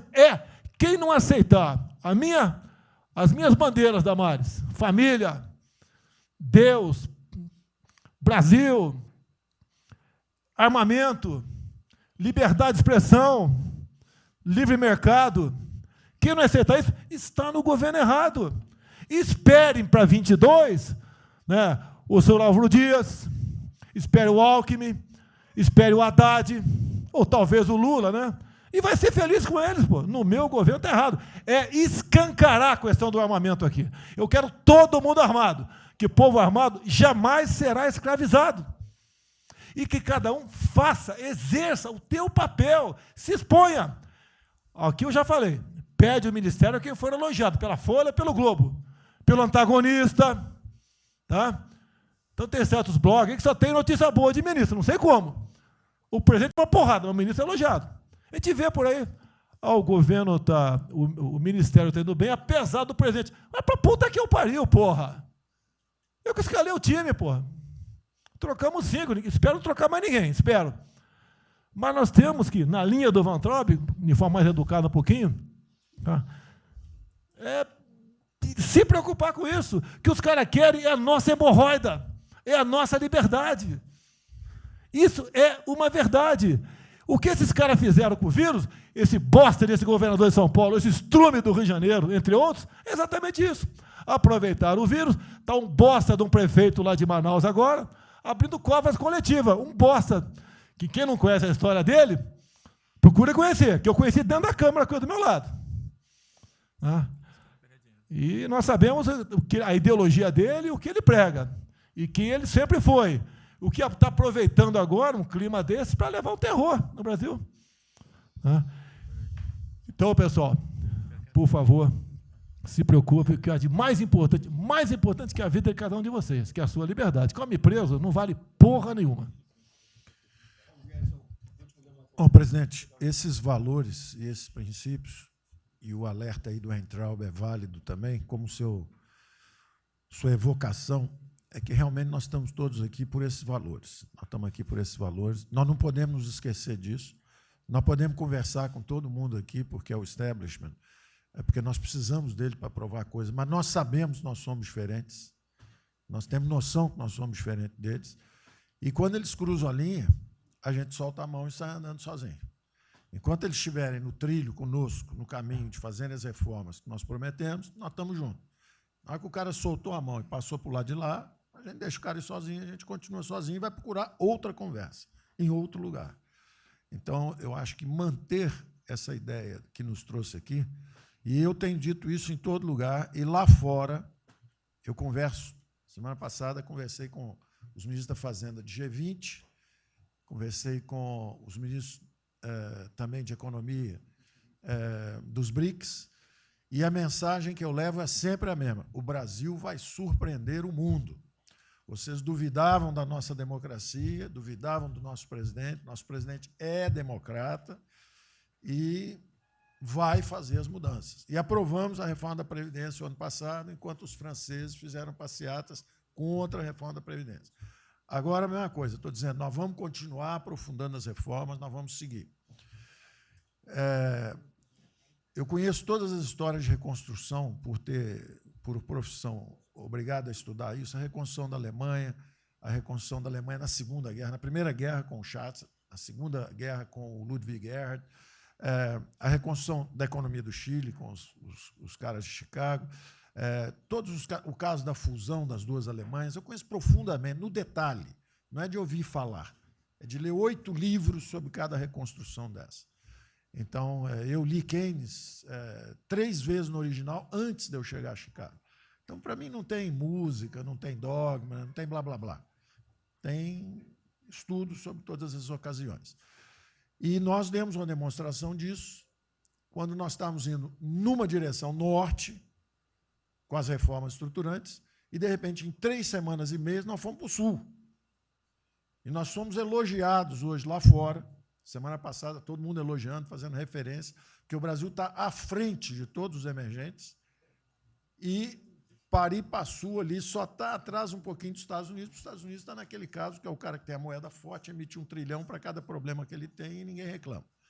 Fizemos vários programas antes dos alemães, vários programas antes dos ingleses, vários programas, de todo tipo. Então, se não existe algo aqui, é dogma. Existe capacidade de trabalho com um grupo extraordinário que eu tenho. Então, nós atacamos em todas as direções. Primeiro, o campus foi lá e reduziu os compulsórios em 200 bilhões. Logo depois, nós não tínhamos espaço constitucional, fizemos antecipações de benefícios e diferimento de impostos, porque não tinha espaço constitucional. Logo depois, tivemos espaço pelo Supremo e pelo Congresso. Entramos nas constitucionais, gastamos 300 e poucos bilhões, que não é muito. Para terem uma ideia, o último déficit do governo Temer foi 160. Nós gastamos 300. Não gastamos tanto assim, mas atingimos 50 milhões de brasileiros, como diz lá o Pedro. 70 milhões de brasileiros. Né? Lançamos essa camada para os mais frágeis, pegamos os idosos, pegamos as empresas, microcrédito, depois de 0 a 360 mil, depois de 360 mil a 10 milhões, montamos um comitê de bancos, estamos lá com o Montesano agora fazendo justamente a reestruturação. Não vai ter molezinha para a empresa aérea, para nada disso. É dinheiro que nós vamos botar usando a melhor tecnologia financeira lá de fora. Nós vamos botar dinheiro, vai dar certo e nós vamos ganhar dinheiro. Nós vamos ganhar dinheiro usando recursos públicos para salvar grandes companhias. Agora, nós vamos perder dinheiro salvando empresas pequenininhas. Então, nós estamos fazendo tudo by the book direitinho. Na conversa com os ministros da Fazenda lá de fora, eu disse que nós estamos com um déficit extraordinariamente alto esse ano, da mesma forma que eles, está todo mundo na mesma direção, só que nós caímos no chão, está uma confusão, tiro, porrada e bomba, mas nós não perdemos a bússola. A gente cai, levanta e sabe para onde nós temos que ir. Nós não vamos perder a bússola. Nós sabemos dos valores, sabemos dos princípios, sabemos o que nós estamos defendendo. Nós estamos defendendo liberdade, liberdade econômica, liberdade política. Nós sabemos o que nós estamos defendendo. E estamos agora, no meio dessa confusão, derrubando a última torre do inimigo, que é uma coisa que nós vamos fazer a reconstrução e a nossa transformação econômica. A outra coisa são as torres do inimigo que a gente tinha que derrubar. Uma era o excesso de gasto na Previdência, derrubamos assim que entramos. A segunda torre era os juros estão descendo e vão descer mais ainda. O Campos tem o mapa já, nós estamos descendo. Então, para ter uma ideia, o ano passado, para esse ano, 120 bilhões a menos de juros. Um plano Marshall por ano, né? Sem juros, de juros a menos.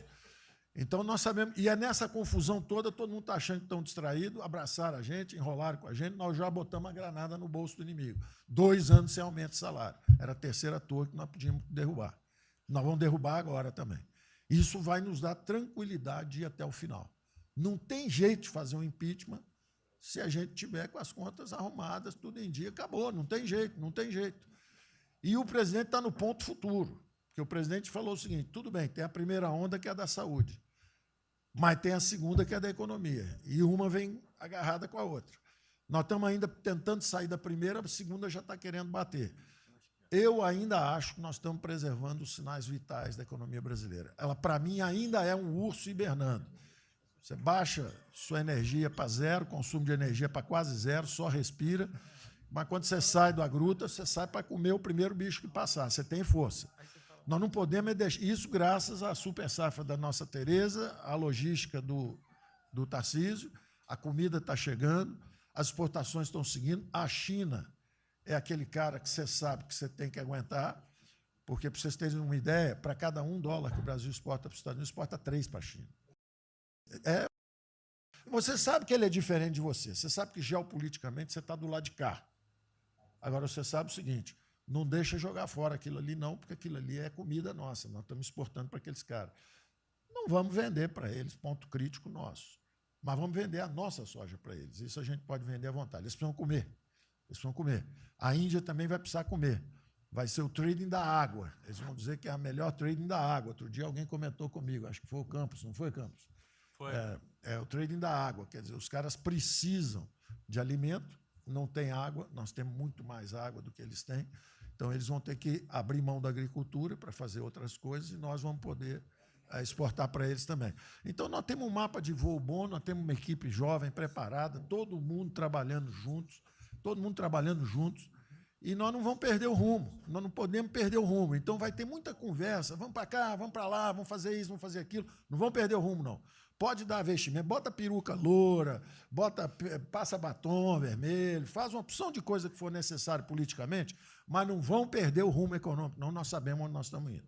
Então, eu estou só dando uma mensagem de tranquilidade para todo mundo aqui, que é o seguinte, nós não estamos fazendo nada exótico, dogmático, nada disso. Nós estamos indo numa direção, fizemos o que o mundo inteiro fez, em 3 semanas e meia, nós fizemos o que o mundo inteiro fez, só que nós não vamos perder o rumo, não.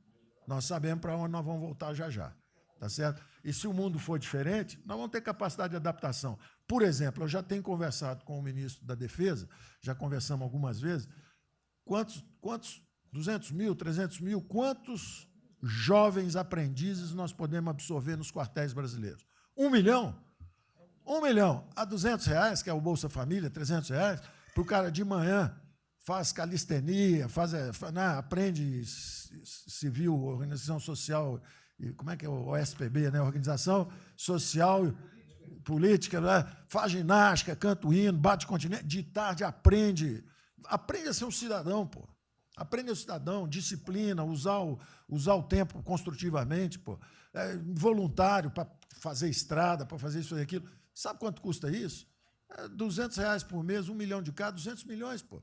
Joga 10 meses, aí 2 bi, isso é nada. Então, nós vamos pegar na reconstrução, nós vamos pegar 1 bilhão, 2 bilhões e contrata 1 milhão de jovens aqui. A Alemanha fez isso na reconstrução. Aí você também quer fazer estrada, precisa de 3, 4 bilhões a mais, tem um orçamento de 8, toma aqui seus 4 bilhões. Isso não faz falta. Isso não faz falta. Não é isso o problema.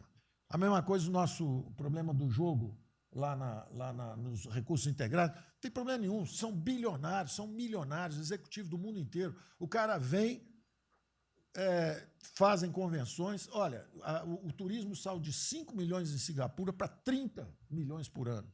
O Brasil recebe 6. Uma pequena cidade recebe 30 milhões de turistas.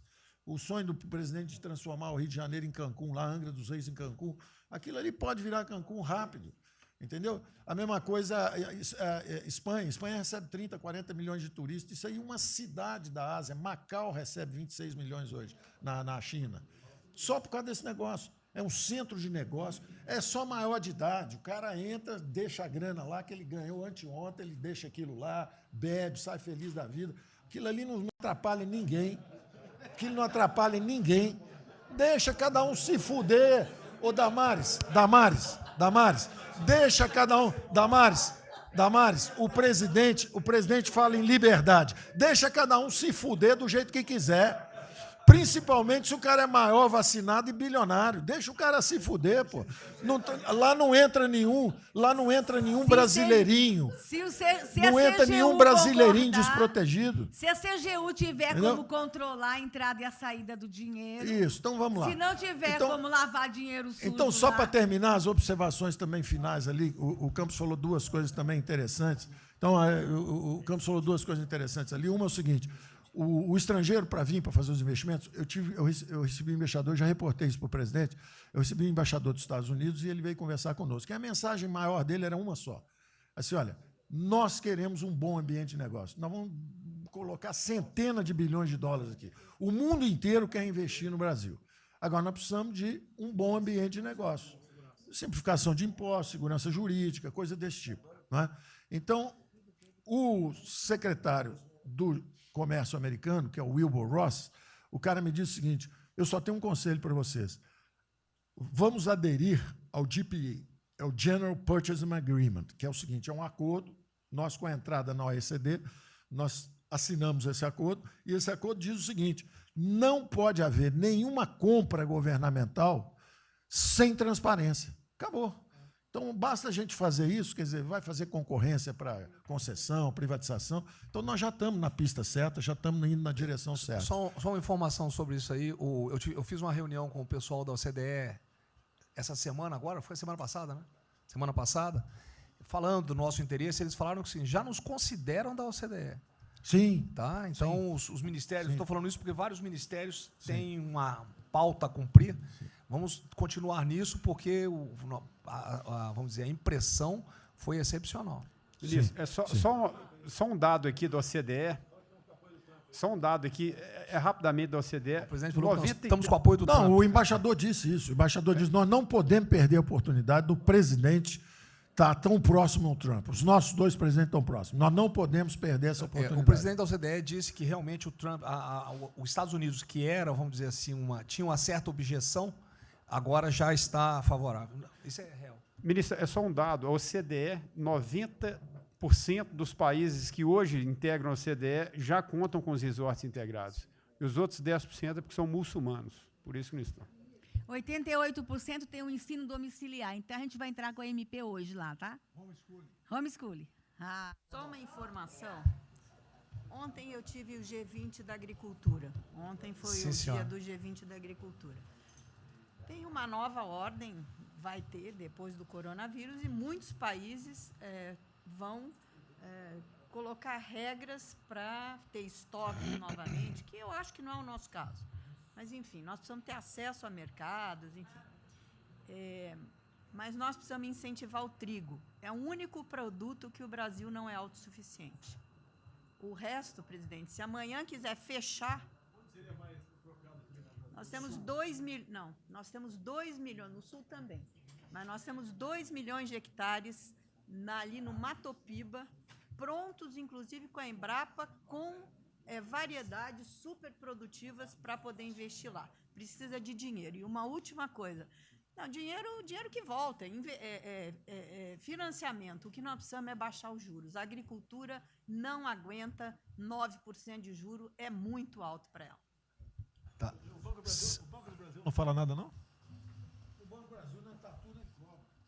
O Banco do Brasil não é tatu nem cobra, porque ele não é privado nem público. Então, se for apertar o Rubem, coitado, ele é super liberal. Mas se apertar ele e falar, bota o juro baixo, ele, não posso, senão a turma, os privados, meus minoritários, me apertam. Aí você fala assim, bota o juro alto, ele, não posso, porque senão o governo me aperta. O Banco do Brasil é um caso pronto de privatização. É um caso pronto, e a gente não está dando esse passo. O senhor já notou que o BNDE e a Caixa, que são nossos públicos, a gente faz o que a gente quer. O Banco do Brasil a gente não consegue fazer nada, e tem um liberal lá. Então tem que vender essa porra o Rubem logo. na próxima reunião aí. Apesar de todo o aumento de risco que passou a haver no sistema bancário, o Banco do Brasil está expandindo bastante seus empréstimos. E a agricultura, a ministra Tereza Cristina é testemunha aqui de que o apoio está sendo muito grande. E nós estamos numa situação confortável, ministro, porque, primeiro, porque, em termos de liquidez, o público vê o Banco do Brasil como um porto seguro. Então, nós não estamos tendo problemas que outros bancos estão tendo, de preocupação com a liquidez do banco, com a rigidez do banco.